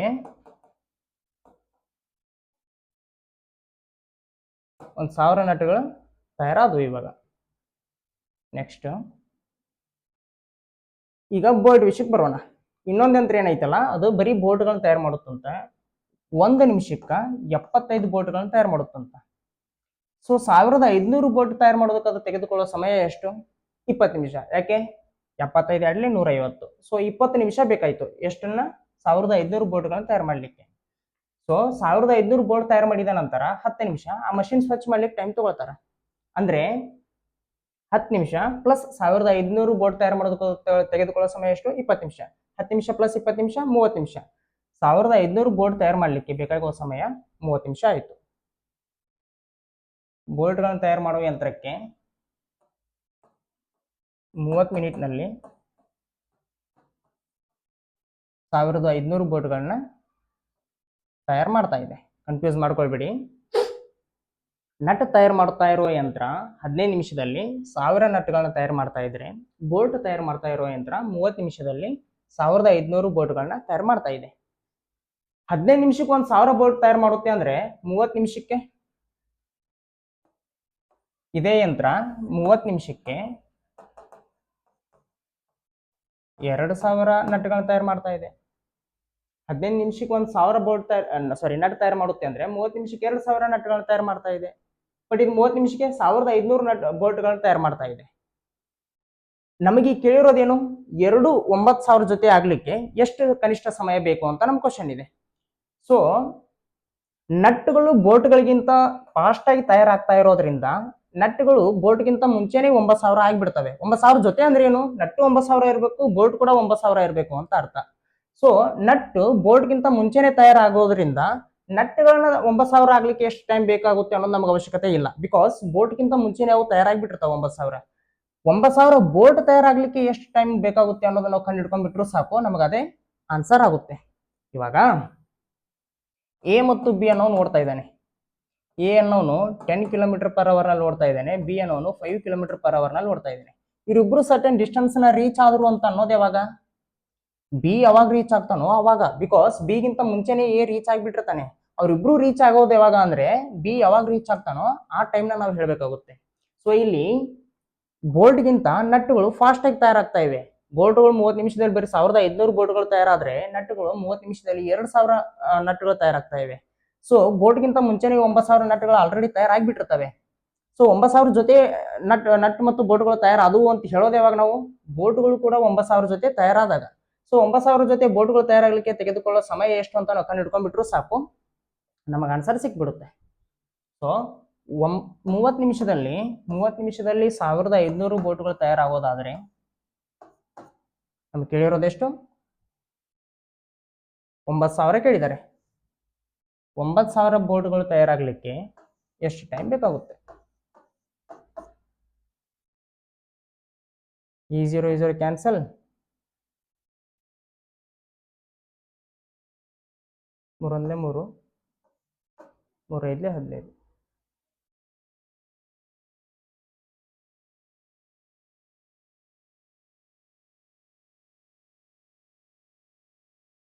ಸರಿ, ಊಟ ಬರ್ಕೊಂಡಿದ್ದೀನಿ, ಕನ್ಫ್ಯೂಸ್ ಆಯ್ತು. 1,500 ಬೋಟ್ಗಳು ತಯಾರಾಗೋದಕ್ಕೆ 30 ನಿಮಿಷ ಬೇಕಾದ್ರೆ 9,000 ಬೋಟ್ಗಳು ತಯಾರಾಗೋದಕ್ಕೆ ಎಷ್ಟು ಟೈಮ್ ಬೇಕಾಗುತ್ತೆ ಅಂತ ನಾವು ಕಂಡು ಹಿಡ್ಕೊಂಡ್ರೆ ಸಾಕು. ಇವೆರಡು 0 ಕ್ಯಾನ್ಸಲ್. 15 1 15, 15 6 90, 30 × 6 ಅಂದ್ರೆ 180 ನಿಮಿಷ. ಸೊ ಎಲ್ಲರೂ ಏನ್ ಮಾಡ್ಬಿಡ್ತಾರೆ? 180 ಆನ್ಸರ್ ಬಂತು ಅಂದ ತಕ್ಷಣ 180 ಹಾಕ್ಬಿಡ್ತಾರೆ. ಹಂಗಲ್ಲ ಅದು. ನೆನಪಿರ್ಲಿ, ಪ್ರತಿ 1,500 ತಯಾರು ಮಾಡಿದ ನಂತರ 10 ನಿಮಿಷನ ಅವರು ಅದನ್ನು ಸ್ವಚ್ಛ ಮಾಡ್ಲಿಕ್ಕೆ ಟೈಮ್ ಮೀಸಲಿಡ್ತಿದ್ದಾರೆ. ನಮಗೆ ಇಲ್ಲಿಯೂ ಕೂಡ 9,000 ಆದ್ಮೇಲೆ 10 ನಿಮಿಷ ಅದನ್ನ ಸ್ವಚ್ಛ ಮಾಡ್ಲಿಕ್ಕೆ ಟೈಮ್ ತಗೊಂಡಿದ್ದಾರೆ. ಸಿ ನಮಗೆ ಬೇಕಾಗಿರೋದೇ 9,000. 9,000 ತಯಾರಾದ ನಂತರ ಅದನ್ನ ಸ್ವಚ್ಛ ಮಾಡೋ ಅವಶ್ಯಕತೆ ಏನಿದೆ? ಸೊ 10 ನಿಮಿಷ ಇಲ್ಲಿ ಏನಾಗಿದೆ, 9,000 ನಂತರನೂ 10 ನಿಮಿಷ ಸ್ವಚ್ಛ ಮಾಡ್ಲಿಕ್ಕೆ ಏನ್ ಟೈಮ್ ತಗೊಂಡ್ರಲ್ಲ ಅದು ಕೂಡ ಇನ್ಕ್ಲೂಡ್ ಆಗಿದೆ. ಸೊ ಆ ಸಮಯ ನಮ್ಗೆ ಬೇಕಾಗಿಲ್ಲ. ಸಿ ನಮ್ಗೆ ಬೇಕಾಗಿರುವಷ್ಟು ತಯಾರಾದ್ಮೇಲೆ ಅದನ್ನ ಸ್ವಚ್ಛ ಮಾಡೋ ಅವಶ್ಯಕತೆ ಇಲ್ಲ. ಸೊ ಆ 10 ನಿಮಿಷನ ನಾವು ಮೈನಸ್ ಮಾಡ್ಬೇಕಾಗುತ್ತೆ. ಒಟ್ಟು ಎಷ್ಟಾಯ್ತು? 170 ಮಿನಿಟ್ ಆಯ್ತು. ಸೊ ನಮಗೆ ಆನ್ಸರ್ ಏನಾಗುತ್ತೆ? Option C 170 minute is the right answer. ಅರ್ಥ ಆಗಿದೆ ಅಂತ ಅನ್ಕೊಂತೀನಿ. ಯಾರಿಗೆ ಅರ್ಥ ಆಗಿಲ್ವೋ ಅವ್ರು ಇನ್ನೊಂದ್ಸರಿ ಇದನ್ನ ನೋಡಿ. Next question. ಒಂದು ಟೆಲಿಕಾಂ ಸೇವೆ ಒದಗಿಸುವವರು ಪುರುಷ ಮತ್ತು ಮಹಿಳಾ ಆಪರೇಟರ್ ಅನ್ನು ಒಂದು ದಿನಕ್ಕೆ 1000 ಕರೆಗಳನ್ನು ಉತ್ತರಿಸುವಂತೆ ಗೊತ್ತು ಮಾಡುತ್ತಾರೆ. ಒಬ್ಬ ಪುರುಷ ಆಪರೇಟರ್ ದಿನಕ್ಕೆ 40 ಕರೆಗಳನ್ನು ಉತ್ತರಿಸಿದರೆ ಮಹಿಳಾ ಆಪರೇಟರ್ ದಿನಕ್ಕೆ 50ರಷ್ಟು ಕರೆಗಳನ್ನು ಉತ್ತರಿಸುತ್ತಾರೆ. ಒಂದು ವೇಳೆ 12 ಮಹಿಳಾ ಆಪರೇಟರ್ಗಳು ಕೆಲಸಕ್ಕೆ ಲಭ್ಯವಿದ್ದಲ್ಲಿ ಟೆಲಿಕಾಂ ಆಪರೇಟರ್ನಿಂದ ನೇಮಿಸಲ್ಪಡುವ ಪುರುಷ ಆಪರೇಟರ್ಗಳ ಸಂಖ್ಯೆ ಎಷ್ಟು ಅಂತ ಕೇಳಿದ್ದಾರೆ. ಓಕೆ, ಒಂದು ಟೆಲಿಕಾಂ ಸೇವೆ ಒದಗಿಸುವ ಕಂಪನಿಯಲ್ಲಿ ಏನಾಗಿದೆ, ಒಂದು ದಿನಕ್ಕೆ 1000 ಕರೆಗಳಿಗೆ ಉತ್ತರಿಸಬೇಕಾಗಿದೆ. ಒಬ್ಬ ಪುರುಷ ಒಂದು ದಿನಕ್ಕೆ 40 ಕರೆಗಳಿಗೆ ಉತ್ತರಿಸಿದರ ಒಬ್ಬ ಮಹಿಳೆ ಒಂದು ದಿನಕ್ಕೆ ಎಷ್ಟು? ಓಕೆ, 50 ಕರೆಗಳಿಗೆ ಉತ್ತರಿಸ್ತಾರೆ. ಸೊ ಇವಾಗ ಮಹಿಳೆಯರು 12 ಜನ ಅದರ, 12 ಜನರು ಅದರ. ಪ್ರತಿಯೊಬ್ಬರು ಒಂದು ದಿನಕ್ಕೆ 50 ಕರೆಗಳಿಗೆ ಉತ್ತರಿಸ್ತಾರ. ಸೊ ಇವಾಗ ಪ್ರತಿಯೊಬ್ಬ ಪುರುಷ 40 ಕರೆಗಳಿಗೆ ಉತ್ತರಿಸ್ತಾನ. ಮಹಿಳೆಯರು 12 ಜನ ಇದ್ರ ಒಟ್ಟು ಒಂದು ದಿನಕ್ಕೆ 1000 ಕರೆಗಳಾಗ್ಲಿಕ್ಕೆ ಎಷ್ಟು ಪುರುಷರು ಬೇಕು ಅಂತ ನಮ್ ಕ್ವಶನ್ ಇದೆ. ಸೊ ಪುರುಷ ಆಪರೇಟರ್ಗಳ ಸಂಖ್ಯೆ ಎಷ್ಟು ಅಂತ ಕಂಡಿಡ್ರಿ ಅಂತ ಕೇಳಿದಾರೆ. ಸೊ ಅದನ್ನ ಕಂಡಿಡಿಯೋಣ. ಒಬ್ಬ ಪುರುಷ ಪ್ರತಿದಿನಕ್ಕೆ 40 ಕರೆಗಳಿಗೆ ಉತ್ತರಿಸ್ತಾನ. ಎಷ್ಟು ಪುರುಷರು ಅದಾರ ಅಂತ ಗೊತ್ತಿಲ್ಲ, ನಮ್ಗೆ ಕಂಡುಹಿಡಬೇಕಾಗಿರೋದೇ ಅದು. ಪ್ಲಸ್ ಒಬ್ಬ ಮಹಿಳೆ ಒಂದು ದಿನಕ್ಕೆ 50 ಕರೆಗಳಿಗೆ ಉತ್ತರಿಸಿದ್ರ 12 ಮಹಿಳೆಯರು ಇಷ್ಟು ಕರೆಗಳನ್ನ ಒಂದು ದಿನಕ್ಕೆ ಉತ್ತರಿಸ್ತಾರೆ. ಸೊ ಇವೆರಡು ಸೇರಿ ನಮಗ 1000 ಕರೆಗಳು ಆಗ್ಬೇಕು ಒಂದು ದಿನಕ್ಕೆ. ಇವಾಗ ಪುರುಷ ಇಂಟು 40 ಪ್ಲಸ್ 12 ಐದ್ಲೆ 60 ಅಂದ್ರೆ 600 ಆಯ್ತಿದ್ದು. 600 ಈಕ್ವಲ್ಸ್ ಟು 1000. 40 ಪುರುಷ ಈಕ್ವಲ್ಸ್ ಟು 1000ದಲ್ಲಿ 600 ಹೋದ್ರೆ 400. ಪುರುಷ ಈಕ್ವಲ್ ಟು 400/40. ಈ 0 ಕ್ಯಾನ್ಸಲ್. 4 ಒಂದ್ಲೆ 4, 4 ಹತ್ಲೆ 40. ಸೊ ಒಟ್ಟು 10 ಪುರುಷರು ಬೇಕಾಗುತ್ತೆ. ಆ ಟೆಲಿಕಾಂ ಸೇವೆ ಒದಗಿಸುವ ಕಂಪನಿಯಲ್ಲಿ ಒಂದು ದಿನಕ್ಕೆ 1000 ಕರೆಗಳಿಗೆ ಉತ್ತರಿಸಬೇಕಾದ್ರೆ 12 ಮಹಿಳೆಯರು ಬೇಕು, 10 ಪುರುಷರು ಬೇಕು. ಪ್ರತಿ ಮಹಿಳೆ ಪ್ರತಿ ದಿನಕ್ಕೆ 50 ಕರೆಗಳಿಗೆ ಉತ್ತರಿಸ್ತಾಳೆ ಮತ್ತು ಪ್ರತಿ ಪುರುಷ ಒಂದು ದಿನಕ್ಕೆ 40 ಕರೆಗಳಿಗೆ ಉತ್ತರಿಸ್ತಾನೆ. So option D 10 is the right answer. Next question. ಇವುಗಳಲ್ಲಿ ಯಾವುದು ದೊಡ್ಡದು ಅಂತ ಕೇಳಿದಾರ. ಸೊ ಭಿನ್ನರಾಶಿ ಮೇಲಿನ ಕ್ವಶನ್ ಇದು. ಒಂದು ವಿಷಯ ಗೊತ್ತಿರಲಿ, ಭಿನ್ನರಾಶಿಯಲ್ಲಿ ಅಂಶ ಮತ್ತು ಛೇದ ಅಂತ ಏನು ಎರಡು ಅದಾವಲ್ಲ, ನ್ಯೂಮರೇಟರ್ ಮತ್ತು ಡಿನಾಮಿನೇಟರ್, ಅವುಗಳ ನಡುವಿನ ವ್ಯತ್ಯಾಸ ಜಾಸ್ತಿ ಆದಷ್ಟು ಆ ಸಂಖ್ಯೆಯ ವ್ಯಾಲ್ಯೂ ಕಡಿಮೆ ಆಗ್ತಾ ಬರುತ್ತೆ, ಆ ಭಿನ್ನರಾಶಿ ಚಿಕ್ಕದಾಗ್ತಾ ಬರುತ್ತೆ. ಸೊ ಇಲ್ಲಿ 4 ಮತ್ತು 3ರ ನಡುವಿನ ವ್ಯತ್ಯಾಸ ಎಷ್ಟು? 1. 7 ಮತ್ತು 8ರ ನಡುವಿನ ವ್ಯತ್ಯಾಸ ಎಷ್ಟು? 1. 6 ಮತ್ತು 9ರ ನಡುವಿನ ವ್ಯತ್ಯಾಸ ಎಷ್ಟು? 3. ಸೊ ಇವೆರಡೂ ಭಿನ್ನರಾಶಿಗಳಿಗಿಂತ ಇದು ತುಂಬಾ ಸಣ್ಣದು ಅಂತ ಗೊತ್ತಾಯ್ತು. ಬಿಕಾಸ್ ಇವು ಎರಡರ ವ್ಯತ್ಯಾಸ 1 ಇದ್ರೆ ಇದರದು 3 ಇದೆ. ಸೊ ಇದಂತೂ ದೊಡ್ಡದಲ್ಲ ಅನ್ನೋದು ಗೊತ್ತಾಯ್ತು. ಬಟ್ ಇವಾಗ 4 ಮತ್ತು 3ರ ನಡುವಿನ ವ್ಯತ್ಯಾಸ ಕೂಡ ಒಂದಿದೆ, 8 ಮತ್ತು 7ರ ನಡುವಿನ ವ್ಯತ್ಯಾಸ ಕೂಡ ಒಂದಿದೆ. ಸೊ ಈ ವ್ಯತ್ಯಾಸ ಸೇಮ್ ಇದ್ದಾಗ ಕಂಡುಹಿಡಿಯೋದು ಹೇಗೆ? ವ್ಯತ್ಯಾಸ ಸೇಮ್ ಇದ್ದಾಗ ನ್ಯೂಮರೇಟರ್ನಲ್ಲಿ ಅಥವಾ ಅಂಶದಲ್ಲಿ ಯಾವ ಸಂಖ್ಯೆ ದೊಡ್ಡದಾಗಿರುತ್ತೋ ಆ ಭಿನ್ನರಾಶಿ ದೊಡ್ಡದಾಗಿರುತ್ತೆ, ಆ ಫ್ರಾಕ್ಷನ್ನೇ ದೊಡ್ಡದಾಗಿರುತ್ತೆ. ಇಲ್ಲಿ 7/8 ಅನ್ನೋದು ನಮಗೆ ದೊಡ್ಡ ಭಿನ್ನರಾಶಿ ಆಗುತ್ತೆ. ನಾವು ಕ್ರಾಸ್ ಮಲ್ಟಿಪ್ಲಿಕೇಶನ್ ಮೂಲಕ ಮಾಡ್ತೇವೆ ಅಂದ್ರೂ ಮಾಡ್ಬೋದು. ಸೊ ಮೊದಲು 3/4 ಮತ್ತು 7/8ರ ಮಧ್ಯೆ ನೋಡೋಣ. ಇವೆರಡರಲ್ಲಿ ಯಾವ್ದು ದೊಡ್ಡದು ಅಂತ ನೋಡೋಣ. 8 3 24, 7 4 28. ಸೊ 24ಕ್ಕಿಂತ 28 ದೊಡ್ಡದು. ಸೊ 7/8 ಅನ್ನೋದು ಇವೆರಡರಲ್ಲಿ ದೊಡ್ಡದಾಯ್ತು. ಇವಾಗ 6/9 ಒಂದಿದೆ, ಅವೆರಡರ ಮಧ್ಯೆ ನೋಡೋಣ. 7 9 63, 8 6 48. ಸೊ 48ಕ್ಕಿಂತ 63 ದೊಡ್ಡದು. ಸೊ 6/9ಗಿಂತ 7/8 ಅನ್ನೋದು ದೊಡ್ಡದು. ಈ ಮೆಥಡ್ ಮೂಲಕನಾದರೂ ಮಾಡ್ಬೋದು.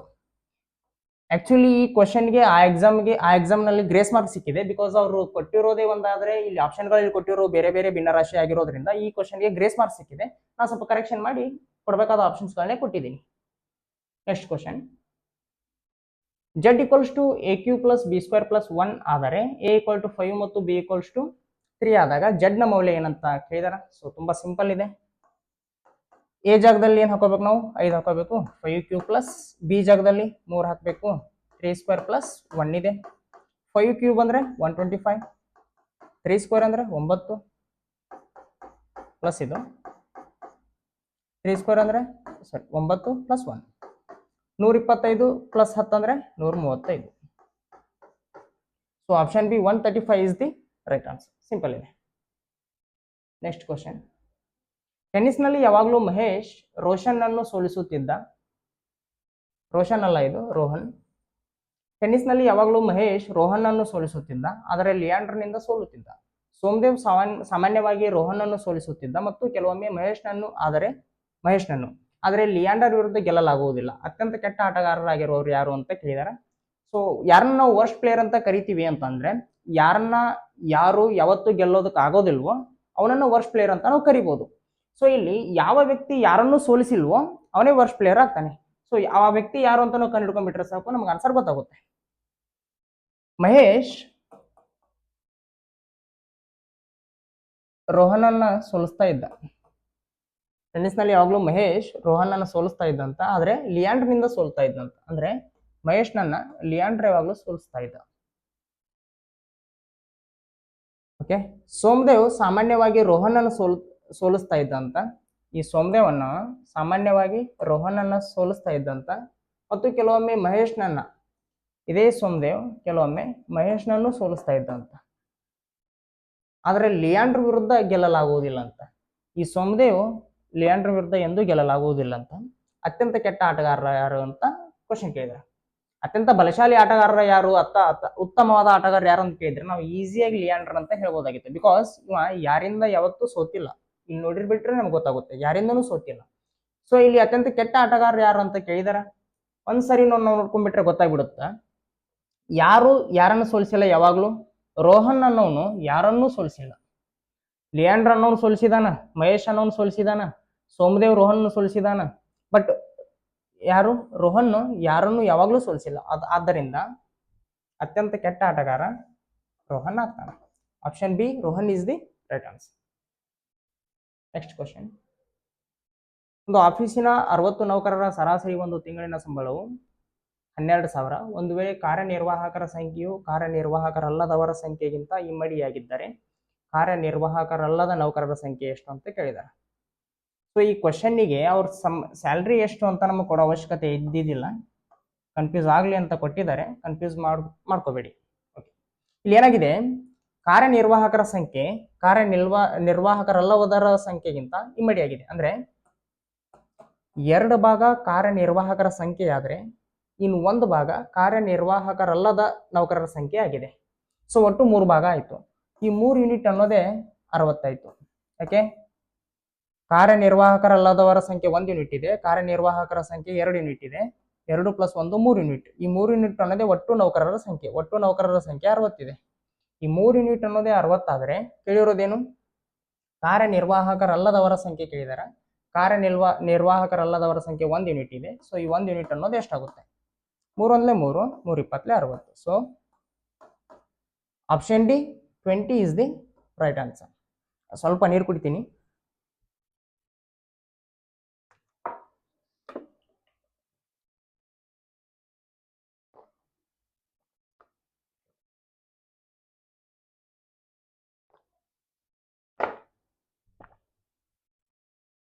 ಓಕೆ. Next question. 16 ಲೀಟರ್ ಸೀಮೆ ಎಣ್ಣೆಯನ್ನು 5 ಲೀಟರ್ ಪೆಟ್ರೋಲ್ನೊಂದಿಗೆ ಮಿಶ್ರಣಗೊಳಿಸಿದೆ. ಸೀಮೆ ಎಣ್ಣೆ ಬೆಲೆ ಲೀಟರ್ಗೆ 12 ರೂಪಾಯಿ ಮತ್ತು ಪೆಟ್ರೋಲ್ನ ಬೆಲೆ ಲೀಟರ್ಗೆ 33. ಮಿಶ್ರಣದ ಸರಾಸರಿ ಬೆಲೆ ಲೀಟರ್ಗೆ ಎಷ್ಟು ಅಂತ ಕೇಳಿದ್ದಾರೆ. ಓಕೆ. 16 ಲೀಟರ್ ಸೀಮೆ ಎಣ್ಣೆಯನ್ನ 5 ಲೀಟರ್ ಪೆಟ್ರೋಲ್ನೊಂದಿಗೆ ಮಿಕ್ಸ್ ಮಾಡ್ಯಾರಂತ. ಸೀಮೆ ಎಣ್ಣೆ ಬೆಲೆ ಲೀಟರ್ಗೆ 12 ರೂಪಾಯಿ, ಪೆಟ್ರೋಲ್ನ ಬೆಲೆ ಲೀಟರ್ಗೆ 33 ರೂಪಾಯಿ. ಇವಾಗ ಮಿಶ್ರಣದ ಸರಾಸರಿ ಬೆಲೆ ಎಷ್ಟು ಅಂತ ಕೇಳಿದಾರ. ಸೊ ಇದೇನ್ ಮಿಕ್ಸರ್ ಐತಲ್ಲ, ಇದ್ರ ಸರಾಸರಿ ಬೆಲೆ ಎಷ್ಟು ಅಂತ ಕೇಳಿದಾರ. ಇದು ಒಟ್ಟು 16 ಲೀಟರ್ ಪ್ಲಸ್ 5 ಲೀಟರ್ ಇಂದ ಕೂಡಿದೆ. ಸೊ ಇದ್ರ ಕ್ಯಾಲ್ಕುಲೇಷನ್ ಮಾಡ್ಕೊಂಡ್ಬಿಟ್ರೆ ನಮ್ಗೆ ಈಸಿಯಾಗಿ ಆನ್ಸರ್ ಸಿಕ್ಬಿಡುತ್ತೆ. ಆಕ್ಚುಲಿ ಇದನ್ನ ಅಲಿಗೇಷನ್ ಮೆಥಡ್ ಇಂದ ಮಾಡಬೇಕು. ನಾನು ನಿಮ್ಗೆ ಇನ್ನೂ ಅಲಿಗೇಷನ್ ಹೇಳಿಲ್ಲ, ಹೇಳಿದ್ಮೇಲೆ ಗೊತ್ತಾಗುತ್ತೆ ಹೇಗಂತ. ಅದನ್ನು ತುಂಬಾ ಬೇಸಿಕ್ ಇಂದ ಹೇಳ್ತೀನಿ. ಏನಾಯ್ತು ಇವಾಗ 16 ಪ್ಲಸ್ 5 ಅಂದ್ರೆ 21 ಆಯ್ತು. ಸೊ ಡೈರೆಕ್ಟ್ ಆಗಿ 21 ಅಂತ ಬರ್ಕೊಂತೀನಿ. 21 ಇಲ್ಲಿ ಇವೆರಡನ್ನು ಮಲ್ಟಿಪ್ಲಿಕೇಶನ್ ಮಾಡಿ, ಆಮೇಲೆ ಇವೆರಡನ್ನು ಮಲ್ಟಿಪ್ಲಿಕೇಶನ್ ಮಾಡಿ, ಆಮೇಲೆ ಅವೆರಡನ್ನು ಎಡಿಷನ್ ಮಾಡಿ, ಆಮೇಲೆ 21 ಇಂದ ಡಿವೈಡ್ ಮಾಡೋ ಬದಲಾಗಿ 12 ಅನ್ನೋದು 3ರಿಂದ ಭಾಗ ಆಗುತ್ತೆ, 33 ಅನ್ನೋದು 3ರಿಂದ ಭಾಗ ಆಗುತ್ತೆ, 21 ಅನ್ನೋದು 3ರಿಂದ ಭಾಗ ಆಗೋದ್ರಿಂದ ಡೈರೆಕ್ಟ್ ಆಗಿ ನಾನು 3ಅನ್ನು ಕಾಮನ್ ಆಗಿ ತಗೊಂಡು ಡಿವೈಡ್ ಮಾಡಿಬಿಡ್ತೀನಿ.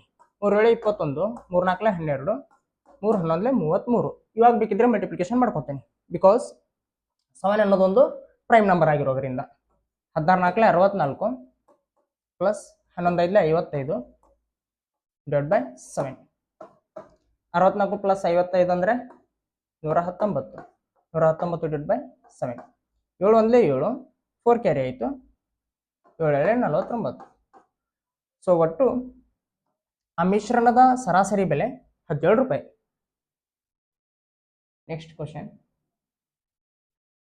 ಒಬ್ಬ ವ್ಯಕ್ತಿಯು ದಿನಕ್ಕೆ 1200 ದುಡಿಯುತ್ತಾನೆ ಮತ್ತು 800 ಖರ್ಚು ಮಾಡುತ್ತಾನೆ. ಅವನ ಖರ್ಚಿನೊಂದಿಗೆ ಉಳಿತಾಯದ ಅನುಪಾತ ಕಂಡುಹಿಡಿಯಿರಿ ಅಂತ ಕೇಳಿದಾರ. ಒಂದು ವಿಷಯ ಗೊತ್ತಿರಲಿ, ಒಟ್ಟು ಆದಾಯ ಏನಿರುತ್ತಲ್ಲ ಅದು ನಾವು ಮಾಡುವ ಖರ್ಚು ಮತ್ತು ಉಳಿತಾಯದ ಮೊತ್ತಕ್ಕೆ ಸಮ ಆಗಿರುತ್ತೆ. ಅಂದ್ರೆ income always equals to expenditure plus savings ಆಗಿರುತ್ತೆ. ನಮ್ಮ ಇನ್ಕಮ್ ಅನ್ನೋದು ನಾವು ಎಷ್ಟು ಖರ್ಚು ಮಾಡ್ತೀವಿ ಮತ್ತು ಖರ್ಚು ಮಾಡಿದ ನಂತರ ಎಷ್ಟು ಉಳಿಸ್ತೀವಿ, ಇವೆರಡರ ಸಮ್ ನಮಗೆ ಇನ್ಕಮ್ ಆಗಿರುತ್ತೆ. ಇವಾಗ ಅವು ದುಡಿಯೋದೆಷ್ಟು 1200, ಖರ್ಚು ಮಾಡೋದೆಷ್ಟು 800. ಸೊ ಉಳಿಸೋದು ಸೇವಿಂಗ್ಸ್ ಬೇಕಾದ್ರೆ ನಮಗೆ 1200ರಲ್ಲಿ 800 ಮೈನಸ್ ಮಾಡ್ಬೇಕಾಗುತ್ತೆ. ಸೊ ಸೇವಿಂಗ್ಸ್ ಎಷ್ಟು ಮಾಡ್ತಾನ ಅವನು? 400 ಮಾಡ್ತಾನೆ. 400 ರೂಪಾಯಿನ ಉಳಿಸ್ತಾನ. ಇವಾಗ ಏನ್ ಕೇಳಿದಾರ? ಖರ್ಚಿನೊಂದಿಗೆ ಉಳಿತಾಯದ ಅನುಪಾತ ಕೇಳಿದಾರ. ಖರ್ಚು ಎಷ್ಟು ಮಾಡ್ತಾನ? 800. ಎಷ್ಟು ಉಳಿಸ್ತಾನ? 400. ಇವೆರಡು 0 cancel. 4 2 8, 4 1 4. 2:1. Option D 2:1 is the right answer. ಖರ್ಚಿನೊಂದಿಗೆ ಅವನು ಉಳಿತಾಯದ ಅನುಪಾತ 2:1. Next question. ಒಂದು ತೋಟದಲ್ಲಿ 16.66% ಮರಗಳು ಮಾವಿನ ಮರಗಳು. ಒಂದು ವೇಳೆ ತೋಟದಲ್ಲಿರುವ ಒಟ್ಟು ಮರಗಳ ಸಂಖ್ಯೆ 360 ಆಗಿದ್ದರೆ ತೋಟದಲ್ಲಿರುವ ಇತರ ಜಾತಿಯ ಮರಗಳ ಸಂಖ್ಯೆ ಕಂಡುಹಿಡಿಯಿರಿ ಅಂತ ಕ್ವಶನ್ ಕೇಳಿದಾರ. ಸೊ ಆ ತೋಟದಲ್ಲಿ ಒಟ್ಟು ನಮಗೆ 360 ಮರಗಳದಾವಂತ. ಈ 360 ಮರಗಳಲ್ಲಿ 16.66% ಮರಗಳಷ್ಟು ಮಾವಿನ ಮರಗಳಾಗಿದ್ದಾವಂತ. ಸೊ ಉಳಿದ ಮರಗಳ ಸಂಖ್ಯೆ ಕೇಳಿದಾರ. ಮಾವಿನ ಮರಗಳನ್ನ ಹೊರತುಪಡಿಸಿ ಉಳಿದ ಮರಗಳ ಸಂಖ್ಯೆ ಎಷ್ಟು ಅಂತ ಕೇಳಿದಾರ. ಉಳಿದ ಮರಗಳ ಸಂಖ್ಯೆ ನಮಗೆ ಬೇಕಾದ್ರೆ ಈ 360ರಲ್ಲಿ ಮಾವಿನ ಮರಗಳ ಸಂಖ್ಯೆನ ನಾವು ಮೈನಸ್ ಮಾಡಬೇಕಾಗುತ್ತೆ. ಬಿಫೋರ್ ದಟ್ ನಮ್ಗೆ ಒಂದು ವಿಷಯ ಏನ್ ಗೊತ್ತಿರ್ಬೇಕಂತಂದ್ರೆ 1/2ನ ನಾವು 50% ಅಂತ ಕೂಡ ಬರ್ಕೊಳ್ಬಹುದು. ಯಾಕೆ? ಈ 50%ನ 50/100 ಅಂತ ಬರ್ಕೊಳ್ಬಹುದು. ಈ 50/100ನ 1/2 ಅಂತ ಬರ್ಕೊಳ್ಬಹುದು. 51 52ರಲ್ಲಿ. ಸೊ ಈ ವಿಷಯ ಗೊತ್ತಿರಲಿ. ಹಾಗೆ 1/3ನ ನಾವು 33.33% ಅಂತ ಕೂಡ ಬರ್ಕೊಳ್ಬಹುದು. ಯಾಕೆ? 33.33 ಡಿವೈಡ್ ಬೈ 100 ಅಂದ್ರೆ 1/3 ಡಿವೈಡ್ ಮಾಡಿದಾಗ. ಅದೇ ರೀತಿ 1/4ನ ನಾವು 25% ಅಂತ ಬರ್ಕೊಳ್ಬಹುದು. 1/5ನ 20% ಅಂತ ಬರ್ಕೋಬಹುದು. 1/6ನ 60.66% ಅಂತ ಬರ್ಕೋಬಹುದು. 1/7ನ 14.28% ಅಂತ ಬರ್ಕೋಬಹುದು. 1/8ನ 12.5% ಅಂತ ಬರ್ಕೋಬಹುದು. 1/9ನ 11.11% ಅಂತ ಬರ್ಕೋಬಹುದು. 1/10ನ 10% ಅಂತ ಬರ್ಕೋಬಹುದು. ಇದೇ ರೀತಿ ನಿಮಗೆ ಅಟ್ಲೀಸ್ಟ್ 25 ವರೆಗೂ ಆದ್ರೂ ಗೊತ್ತಿರಬೇಕು. ಇವಾಗ 16.66% ಏನು ಮಾವಿನ ಮರ ಐತಲ್ಲ ಅದನ್ನು ನಾನು 1/6 ಅಂತ ಬರ್ಕೊಂತೀನಪ್ಪ, ತಪ್ಪೇನಲ್ಲ. 1/6 ಮಾವಿನ ಮರಗಳ ಅದಾವಂತಂದ್ರೆ ಅದರ ಅರ್ಥ 6ರಲ್ಲಿ ಒಂದು ಮಾವಿನ ಮರ ಇದೆ ಅಂತ ಅರ್ಥ. ಒಟ್ಟು 6 ಇದ್ರೆ ಅದರಲ್ಲಿ 1 ಯೂನಿಟ್ ಮಾವಿನ ಮರ ಇದೆ. ಒಟ್ಟು 6 ಯೂನಿಟ್ ಇದ್ರೆ, ತೋಟದಲ್ಲಿರೋ ಮರಗಳ ಸಂಖ್ಯೆ 6 ಯೂನಿಟ್ ಇದ್ರೆ ಅದರಲ್ಲಿ 1 ಯೂನಿಟ್ ಮಾವಿನ ಮರ ಇದೆ.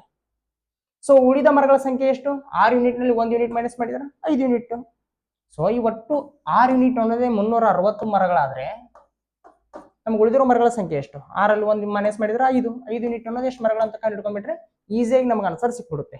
ಸೊ ಇಷ್ಟು ಈಸಿಯಾಗಿ ನಮ್ಗೆ ಆನ್ಸರ್ ಸಿಗ್ಬೇಕಂದ್ರೆ ಇದು ಗೊತ್ತಿರಬೇಕು, ಅಂದ್ರೆ ಮಾತ್ರ ಈಸಿಯಾಗಿ ಮಾಡ್ಬೋದು.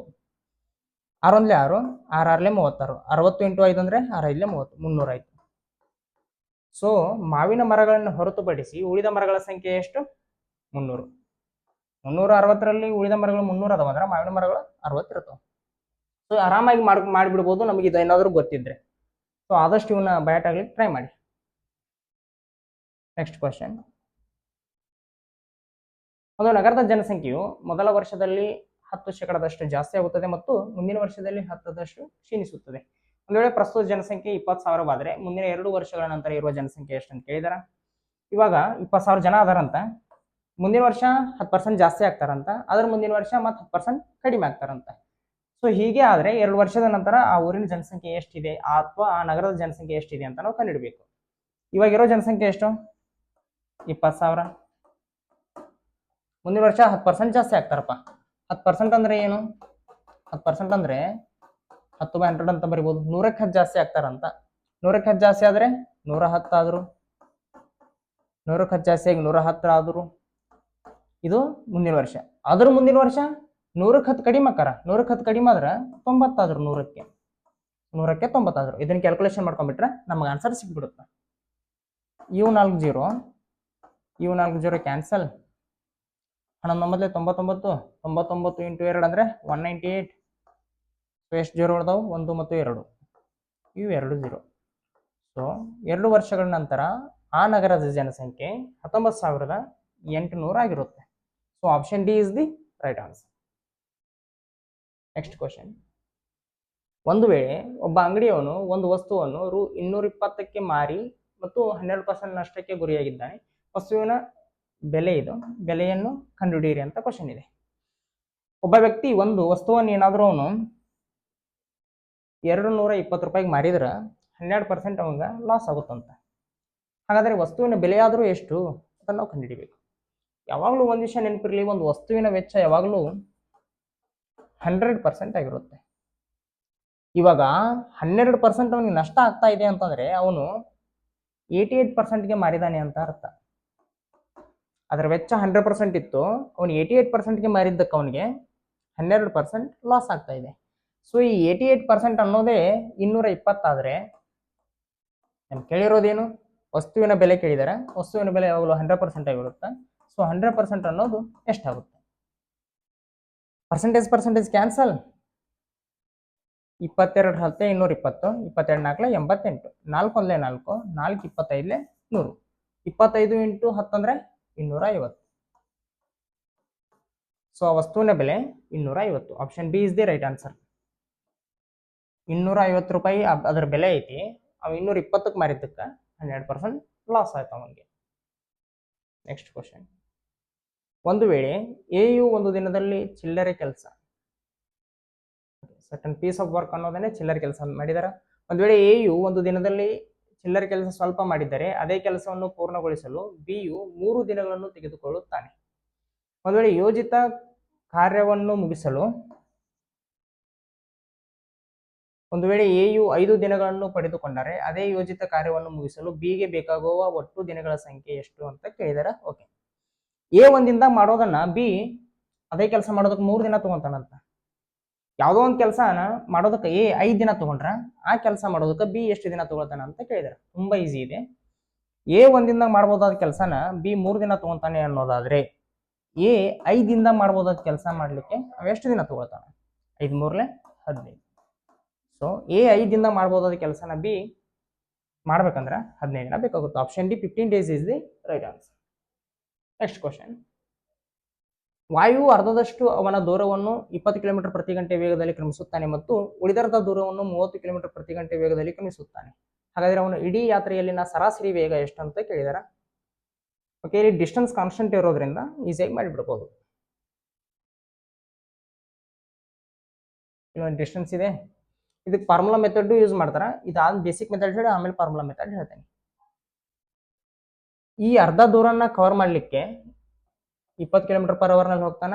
ಇನ್ನು ಅರ್ಧ ದೂರವನ್ನು ಕವರ್ ಮಾಡಲಿಕ್ಕೆ 30 km/h ಹೋಗ್ತಾನ. ಒಂದು ವಿಷಯ ಗೊತ್ತಿರಲಿ, ಆವರೇಜ್ ಸ್ಪೀಡ್ ಅನ್ನೋದು total distance by total time ಆಗಿರುತ್ತೆ. ಆವರೇಜ್ ಸ್ಪೀಡ್ ಅನ್ನೋದು ಯಾವಾಗಲೂ total distance by total time ಆಗಿರುತ್ತೆ. ಇವಾಗ ಟೋಟಲ್ ಡಿಸ್ಟೆನ್ಸ್ ಬೇಕಾದ್ರೆ ನಮಗೆ ಡಿಸ್ಟೆನ್ಸ್ ಕೊಟ್ಟಿಲ್ಲ ಅವರು. ಹಾಗಾದ್ರೆ ಏನು ಮಾಡಬೇಕು? ನಾವೇ ಯಾವುದೋ ಒಂದು ಡಿಸ್ಟೆನ್ಸ್ನ ಅಸ್ಯೂಮ್ ಮಾಡ್ಕೋಬೇಕು. ನಾವು ಯಾವ್ದು ಅಸ್ಯೂಮ್ ಮಾಡ್ಕೊಂಡ್ರು ನಮ್ಗೆ ಆನ್ಸರ್ ಸಿಗುತ್ತೆ. ಬಟ್ ಇವೆರಡರಿಂದನೂ ಡಿವೈಡ್ ಆಗ್ಬೋದಾದ ಸಂಖ್ಯೆನ ಅಸ್ಯೂಮ್ ಮಾಡ್ಕೊಂಡ್ರೆ ಆನ್ಸರ್ ಈಸಿಯಾಗಿ ಸಿಗುತ್ತೆ, ಕ್ಯಾಲ್ಕುಲೇಷನ್ ಈಸಿ ಆಗುತ್ತೆ. ಯಾಕೆ ಇವೆರಡರಿಂದನೂ ಡಿವೈಡ್ ಆಗಿಬಿಟ್ರೆ ಟೈಮ್ ಕೂಡ ಸಿಗುತ್ತೆ ನಮಗೆ ಆ ಕಾರಣಕ್ಕಾಗಿ. ಸೊ ಇವೆರಡರಿಂದ ಡಿವೈಡ್ ಆಗಬಹುದಾದ ಸಂಖ್ಯೆಗಳು ಯಾವ್ಯಾವು? 60, 120, 180 ಹೀಗೆ ಯಾವ್ದು ತೊಗೊಂಡ್ರು ನಮ್ಗೆ ಆನ್ಸರ್ ಬರುತ್ತೆ. ಬಟ್ ಇವೆರಡರಿಂದ ಡಿವೈಡ್ ಆಗಬಹುದಾದ ಅತಿ ಚಿಕ್ಕ ಸಂಖ್ಯೆ ತೊಗೊಂಡಾಗ ನಮಗೆ ಕ್ಯಾಲ್ಕುಲೇಷನ್ ಈಸಿ ಆಗುತ್ತೆ. ಸೊ ಇವೆರಡರಿಂದನೂ ಡಿವೈಡ್ ಆಗಬಹುದಾದ ಅತಿ ಚಿಕ್ಕ ಸಂಖ್ಯೆ ಯಾವುದು? 60. ಅದನ್ನೇ ನಾವು LCM ಅಂತ ಕರಿತೀವಿ. ಇಲ್ಲಿಂದ ಇಲ್ಲಿಗೆ 60 ಕಿಲೋಮೀಟರ್ ಇದೆ ಅಂತ ತಗೊಳ್ಳೋಣ, ಇಲ್ಲಿಂದ ಇಲ್ಲಿಗೆ 60 ಕಿಲೋಮೀಟರ್ ಇದೆ ಅಂತ ತಗೊಳ್ಳೋಣ. ಒಟ್ಟು ಡಿಸ್ಟೆನ್ಸ್ ಎಷ್ಟಾಯ್ತು? ನಮಗೆ 120 ಕಿಲೋಮೀಟರ್ ಆಯ್ತು. ಸೊ ಟೋಟಲ್ ಡಿಸ್ಟೆನ್ಸ್ ಎಷ್ಟಾಯ್ತು? 120 ಕಿಲೋಮೀಟರ್ ಆಯ್ತು. ಇವಾಗ ನಮಗೆ ಬೇಕಾಗಿರೋದೇನು? Total time. ಈ 60 ಕಿಲೋಮೀಟರ್ನ 20 ಕಿಲೋಮೀಟರ್ ಪರ್ ಅವರ್ನಲ್ಲಿ ಹೋಗ್ತಾ ಇದ್ದಾನೆ ಅಂತಂದ್ರೆ ಅವ್ನು ತೆಗೆದುಕೊಳ್ಳೋ ಸಮಯ ಎಷ್ಟು? 3 ಗಂಟೆ. ಬಿಕಾಸ್ ಪ್ರತಿ ಗಂಟೆಗೆ 20 ಕಿಲೋಮೀಟರ್ ಹೋದ್ರೆ 60 ಕಿಲೋಮೀಟರ್ ಹೋಗೋದಕ್ಕೆ 3 ಗಂಟೆ ಬೇಕಾಗುತ್ತೆ. ಪ್ಲಸ್ ಈ 60 ಕಿಲೋಮೀಟರ್ನ ಪ್ರತಿ ಗಂಟೆ 30 ಕಿಲೋಮೀಟರ್ ಪರ್ ಅವರ್ನಲ್ಲಿ ಹೋಗ್ತಾ ಇದ್ದಾನೆ ಅಂತಂದ್ರೆ ಅವ್ನು ತೆಗೆದುಕೊಳ್ಳೋ ಸಮಯ ಎಷ್ಟು? 2 ಗಂಟೆ. ಪ್ರತಿ ಗಂಟೆಗೆ 30 ಕಿಲೋಮೀಟರ್ ಹೋಗ್ತಾ ಇದ್ದಾನೆ ಅಂತಂದ್ರೆ 60 ಕಿಲೋಮೀಟರ್ ಕವರ್ ಮಾಡಲಿಕ್ಕೆ 2 ಗಂಟೆ ಬೇಕಾಗುತ್ತೆ. ಸೊ ನಮಗೆ ಟೋಟಲ್ ಡಿಸ್ಟೆನ್ಸು ಸಿಕ್ತು, ಟೋಟಲ್ ಟೈಮ್ ಕೂಡ ಸಿಕ್ತು.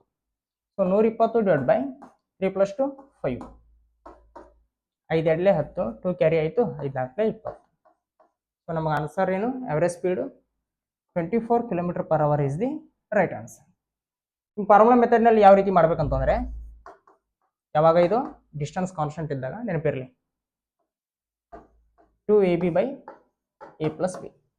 ಈ ಫಾರ್ಮುಲಾ ಹೇಗೆ ಬಂತು, ಯಾಕೆ ಬಂತು, ಹೆಂಗೆ ಬಂತು ಅನ್ನೋದನ್ನ ನಾನು time speed and distance chapter ಹೇಳುವಾಗ ಹೇಳಿದ್ದೀನಿ, ನೀವು ನೋಡ್ಕೊಳ್ಬೋದು. ಎ ಅಂತ ಇರೋದಲ್ಲಿ ಮೊದಲನೇ ಸ್ಪೀಡ್ ಹಾಕಬೇಕು. ಮೊದಲನೇ ಸ್ಪೀಡ್ ಎಷ್ಟಿದೆ? 20 ಕಿಲೋಮೀಟರ್ ಪರ್ ಅವರ್ ಇದೆ. ಬಿ ಅಂತ ಇರೋದ್ರಲ್ಲಿ ಎರಡನೇ ಸ್ಪೀಡ್ ಹಾಕಬೇಕು, 30 ಕಿಲೋಮೀಟರ್ ಪರ್ ಅವರ್ ಇದೆ. ಸೊ A + B ಅಂದರೆ 30 + 20 50.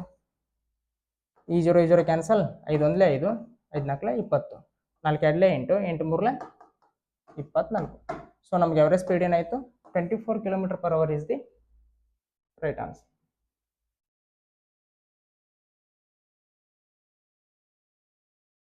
Next question. ಒಂದು ಕ್ಲಾಸಿನಲ್ಲಿ 2 ಪರೀಕ್ಷೆಗಳನ್ನು ಮಾಡುತ್ತಾರೆ, ಒಂದು ಭೌತಶಾಸ್ತ್ರ ಹಾಗೂ ಇನ್ನೊಂದು ರಸಾಯನಶಾಸ್ತ್ರ. 3ನೇ ಒಂದರಷ್ಟು ಕ್ಲಾಸು ರಸಾಯನಶಾಸ್ತ್ರದಲ್ಲಿ ಅನುತ್ತೀರ್ಣರಾಗುತ್ತಾರೆ. ಓಕೆ, 2ನೇ ಒಂದರಷ್ಟು ಕ್ಲಾಸು ಭೌತಶಾಸ್ತ್ರದಲ್ಲಿ ಅನುತ್ತೀರ್ಣರಾಗುತ್ತಾರೆ. 60% ಭೌತಶಾಸ್ತ್ರದಲ್ಲಿ ತೆರಗಡೆಯಾದವರು ರಸಾಯನಶಾಸ್ತ್ರದಲ್ಲೂ ತೆರಗಡೆಯಾಗಿದ್ದಾರೆ. ಒಂದು ವೇಳೆ 300 ವಿದ್ಯಾರ್ಥಿಗಳು 2 ಪರೀಕ್ಷೆಗಳಲ್ಲಿ ಕುಳಿತಿದ್ದಾರೆ, 2ರಲ್ಲೂ ಅನುತ್ತೀರ್ಣರಾದ ವಿದ್ಯಾರ್ಥಿಗಳ ಸಂಖ್ಯೆ ಎಷ್ಟು ಅಂತ ಕೇಳಿದಾರ. ಇದನ್ನು ನಾನು ವೆನ್ ಡಯಾಗ್ರಾಮ್ ಮೂಲಕನೇ ಮಾಡ್ತೀನಿ. ಬಟ್ ಒಂದು ವಿಷಯ ನೆನಪಿರಲಿ, ವೆನ್ ಡಯಾಗ್ರಾಮ್ ಮೂಲಕ ನಾವು ಕ್ಯಾಲ್ಕುಲೇಷನ್ ಮಾಡಿದಾಗ ಎಕ್ಸಾಕ್ಟಾಗಿ ಆನ್ಸರ್ ಬರದೇ ಇರ್ಬೋದು, ಬಟ್ ನಿಯರೆಸ್ಟ್ ಆನ್ಸರ್ ಅಂತೂ ಬಂದೇ ಬರುತ್ತೆ. ಸೊ ಅದನ್ನೇ ನಾವು ರೌಂಡ್ ಅಪ್ ಮಾಡಿ ಆನ್ಸರ್ ಹಾಕ್ಬೋದು. ಓಕೆ, ಒಂದು ಕ್ಲಾಸಲ್ಲಿ 2 ಪರೀಕ್ಷೆಗಳನ್ನು ಮಾಡ್ತಾರಂತ, ಒಂದು ಫಿಸಿಕ್ಸ್, ಇನ್ನೊಂದು ಕೆಮಿಸ್ಟ್ರಿ. 3ನೇ ಒಂದರಷ್ಟು ಕ್ಲಾಸ್ ರಸಾಯನಶಾಸ್ತ್ರದಲ್ಲಿ ಅನುತ್ತೀರ್ಣ ಆಗ್ತಾರಂತ, ಅಂದ್ರೆ ಫೇಲ್ ಆಗ್ತಾರಂತ. ಕೆಮಿಸ್ಟ್ರಿಯಲ್ಲಿ 3ನೇ ಒಂದರಷ್ಟು ಫೇಲ್ ಆಗ್ತಾರಂತ. 3ನೇ ಒಂದರಷ್ಟು ಫೇಲ್ ಆಗಿದ್ದಾರೆ ಅಂದ್ರೆ ಉಳಿದ 3ನೇ 2ರಷ್ಟು ಕೆಮಿಸ್ಟ್ರಿನಲ್ಲಿ ಪಾಸ್ ಆಗಿರ್ತಾರೆ. ಪಾಸ್ ಆದವ್ರ ಸಂಖ್ಯೆ ಇದೆ ಕೆಮಿಸ್ಟ್ರಿನಲ್ಲಿ ಎಷ್ಟು? 3ನೇ 2ರಷ್ಟು. ನಾ ಆಗಲೇ ಬರೆಯುವಾಗ ಹೇಳಿದ್ದೆ 1/3 ಅಂತ ಇರೋದನ್ನ ನಾವು 33.33% ಅಂತ ಕೂಡ ಬರ್ಕೊಳ್ಬೋದು ಅಂತ ಹೇಳಿದ್ದೆ. ಇವಾಗ 2/3 ಇದೆ. 2/3 ಅನ್ನೋದನ್ನ ಹೇಗೆ ಬರ್ಕೋಬಹುದು? ಇದಕ್ಕೆ ಮಲ್ಟಿಪ್ಲೈ ಬೈ 2 ಮಾಡಬೇಕು, ಅಂದ್ರೆ 66.66% ಅಂತ ಕೂಡ ನಾವು ಬರ್ಕೊಳ್ಬಹುದು. ಸೊ ಕೆಮಿಸ್ಟ್ರಿಯಲ್ಲಿ ಪಾಸ್ ಆದ ವಿದ್ಯಾರ್ಥಿಗಳ ಸಂಖ್ಯೆ 66.66%. ಇವಾಗ ನೆಕ್ಸ್ಟ್, ಮತ್ತು 2ನೇ ಒಂದರಷ್ಟು ಕ್ಲಾಸು ಭೌತಶಾಸ್ತ್ರದಲ್ಲಿ ಅನುತ್ತೀರ್ಣರಾಗ್ತಾರಂತೆ. 2ನೇ ಒಂದಷ್ಟು ಹುಡುಗರು ಭೌತಶಾಸ್ತ್ರದಲ್ಲಿ ಫೇಲ್ ಆಗಿದ್ದಾರೆ ಅಂತಂದ್ರೆ ಉಳಿದ 2ನೇ ಒಂದರಷ್ಟು ಅರ್ಧ ಜನರು ಫೇಲ್ ಆಗಿದ್ದಾರೆ ಅಂದ್ರೆ ಉಳಿದ ಅರ್ಧ ಜನರು ಭೌತಶಾಸ್ತ್ರದಲ್ಲಿ ಪಾಸ್ ಆಗಿರ್ತಾರ. ಸೊ ಫಿಸಿಕ್ಸ್ ನಲ್ಲಿ ಪಾಸ್ ಆದವ್ರ ಸಂಖ್ಯೆ ಎಷ್ಟು? 1/2, ಅರ್ಧದಷ್ಟು ಜನ. ಸೊ 1/2 ಅನ್ನೋದನ್ನ ನಾವು 50% ಅಂತ ಬರ್ಕೊಳ್ಬಹುದು. ಸೊ 50% ನಷ್ಟು ಭೌತಶಾಸ್ತ್ರದಲ್ಲಿ ಪಾಸ್ ಆಗಿರ್ತಾರ. ಯಾಕೆ ಇದನ್ನು ಪರ್ಸೆಂಟೇಜ್ ನಲ್ಲಿ ನಾನು ಕನ್ವರ್ಟ್ ಮಾಡ್ಕೊಳ್ತಾ ಇದ್ದೀನಿ ಅಂತಂದ್ರೆ ಒಂದು ಪರ್ಸೆಂಟೇಜ್ ನಲ್ಲಿ ಕೊಟ್ಟಿರೋದ್ರಿಂದ, ಮತ್ತು ಈ ರೀತಿ ಕನ್ವರ್ಟ್ ಮಾಡ್ಕೊಂಡ್ರೆ ನಮ್ಗೆ ಈಸಿ ಆಗುತ್ತೆ. ಇದು ಅರ್ಧ ಜನ ಭೌತಶಾಸ್ತ್ರದಲ್ಲಿ ಅನುತ್ತೀರ್ಣ ಆಗಿದ್ದಾರೆ ಅಂದಮೇಲೆ ಉಳಿದ ಅರ್ಧ ಜನ ಪಾಸ್ ಆಗಿರ್ತಾರೆ. ಇವಾಗ 60%ರಷ್ಟು ಭೌತಶಾಸ್ತ್ರದಲ್ಲಿ ತೆರಗಡೆಯಾದವರು ರಸಾಯನಶಾಸ್ತ್ರದಲ್ಲೂ ತೆರಗಡೆಯಾಗಿದ್ದಾರಂತ. ಅಂದ್ರೆ ಫಿಸಿಕ್ಸ್ ಯಾರ್ಯಾರು ಪಾಸ್ ಆಗಿದಾರಲ್ಲ ಅದರಲ್ಲಿನ 60% ಜನ ಕೆಮಿಸ್ಟ್ರಿಯಲ್ಲಿ ಕೂಡ ಪಾಸ್ ಆಗಿದಾರಂತ. ಅಂದ್ರೆ ಫಿಸಿಕ್ಸ್ ಒಟ್ಟು 50% ಜನ ಪಾಸ್ ಆಗಿದಾರ. ಈ 50%ಗೆ 60% ಎಷ್ಟಾಗುತ್ತೆ? ಈ 50ಕ್ಕೆ 10% ಅಂದ್ರೆ 10, ಸಾರಿ 10% ಅಂದ್ರೆ 5, 20% ಅಂದ್ರೆ 10, ಹಾಗೆ 60% ಅಂದ್ರೆ 6×30. ಸೊ ಕೆಮಿಸ್ಟ್ರಿ ಮತ್ತು ಫಿಸಿಕ್ಸ್ ಇವೆರಡನ್ನೂ ಪಾಸ್ ಆದವರ ಸಂಖ್ಯೆ 30%. ಕೆಮಿಸ್ಟ್ರಿ ಪಾಸ್ ಆದವರ ಸಂಖ್ಯೆ 66.66%, ಫಿಸಿಕ್ಸ್ ಪಾಸ್ ಆದವರ ಸಂಖ್ಯೆ 50%, ಕೆಮಿಸ್ಟ್ರಿ ಮತ್ತು ಫಿಸಿಕ್ಸ್ ಇವೆರಡನ್ನೂ ಪಾಸ್ ಆದವರ ಸಂಖ್ಯೆ 30%. ಸೊ ವೆನ್ ಡಯಾಗ್ರಾಮ್ ಹಾಕೋಣ.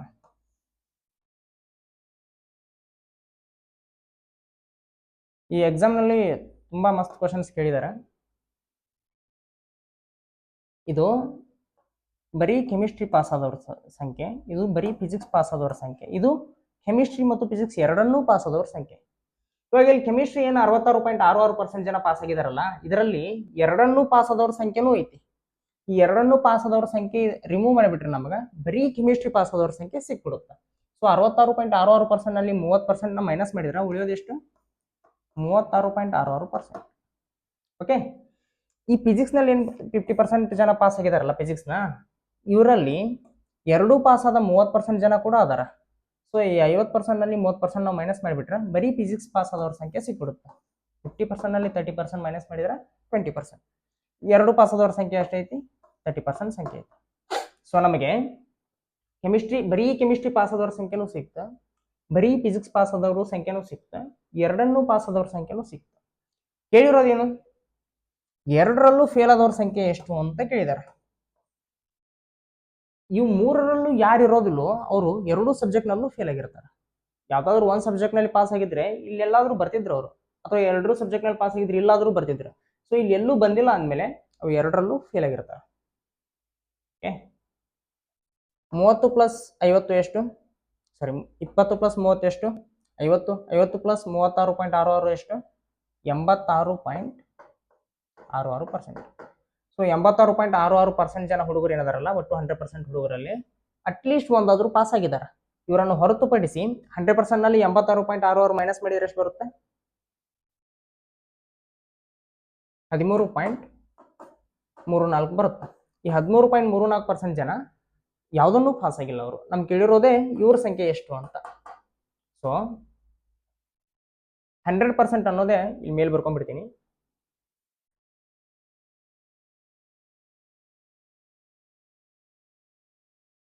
%100% ಅನ್ನೋದೇ ನಮಗೆ ಎಷ್ಟಿದೆ ವಿದ್ಯಾರ್ಥಿಗಳ ಸಂಖ್ಯೆ? ಒಟ್ಟು ವಿದ್ಯಾರ್ಥಿಗಳ ಸಂಖ್ಯೆ 300 ಇದೆ. ಈ 100% ಅನ್ನೋದೇ 300 ಜನ ಆದ್ರೆ ಯಾವುದನ್ನು ಪಾಸ್ ಆಗದೆ ಇರೋರ ಸಂಖ್ಯೆ 13.34% ಇದೆ. ಸೊ ಈ 13.34% ಅನ್ನೋದು ಎಷ್ಟು? ಪರ್ಸೆಂಟೇಜ್ ಕ್ಯಾನ್ಸಲ್, ಇವೆರಡು 0 ಕ್ಯಾನ್ಸಲ್. 13 × 3 ಮಾಡಿದ್ರೆ 4 3 12, 1 ಕ್ಯಾರಿ ಆಯಿತು. 3 9, 1 10, 1 ಕ್ಯಾರಿ ಆಯಿತು. 13 3 39, 39 + 1 ಅಂದರೆ 40. ಸೊ ರೌಂಡ್ ಆಫ್ ಮಾಡಿದ್ರೆ ಎಷ್ಟು ಬಂತಿದ್ದು? 40 ಬಂತು. ಸೊ ಒಟ್ಟು 300 ವಿದ್ಯಾರ್ಥಿಗಳಲ್ಲಿ 40 ವಿದ್ಯಾರ್ಥಿಗಳು ಯಾವ ಸಬ್ಜೆಕ್ಟ್ ಅನ್ನು ಕೂಡ ಪಾಸ್ ಆಗಿಲ್ಲ. ತಪ್ಪಿದೆ ಅನ್ಸುತ್ತೆ ಇದು, I don't know. Next question. Okay, easy ಇದೆ. D of A B equals to A plus B ಅಂದಾದರೆ ಡಿ ಆಫ್ 3 5 ಬೆಲೆಯನ್ನು ಕಂಡುಹಿಡಿಯಿರಿ ಅಂತ ಕೇಳಿದ್ದಾರೆ. ಡಿ ಆಫ್ ಎ ಬಿ ಅನ್ನೋದು ಎ ಪ್ಲಸ್ ಬಿ ಆಗಿದೆ ಅಂತೆ. ಇವಾಗ ಡಿ ಆಫ್ 3 5 ಇದರ ಬೆಲೆ ಎಷ್ಟಾಗುತ್ತೆ ಅಂತ ನಾವು ಕಂಡುಹಿಡಿಬೇಕು. ಎ ಜಾಗದಲ್ಲಿ 3 ಹಾಕ್ತೀನಿ, ಪ್ಲಸ್ ಬಿ ಜಾಗದಲ್ಲಿ 5 ಹಾಕ್ತೀನಿ. 5 3 8. ತುಂಬ ಸಿಂಪಲ್ ಇದೆ. So option B 8. ನೆಕ್ಸ್ಟ್ ಇದಿಷ್ಟು ಇವತ್ತಿನ ಕ್ಲಾಸ್ ಆಗಿತ್ತು. ಕ್ಲಾಸ್ ಇಷ್ಟ ಆದರೆ ಲೈಕ್ ಮಾಡಿ, ಶೇರ್ ಮಾಡಿ, ಕಮೆಂಟ್ ಮಾಡಿ. ಇದೇ ರೀತಿ ನಿರಂತರ ಕ್ಲಾಸ್ಗಳಿಗಾಗಿ ಚಾನಲ್ಗೆ ಸಬ್ಸ್ಕ್ರೈಬ್ ಆಗಿ. Thank you.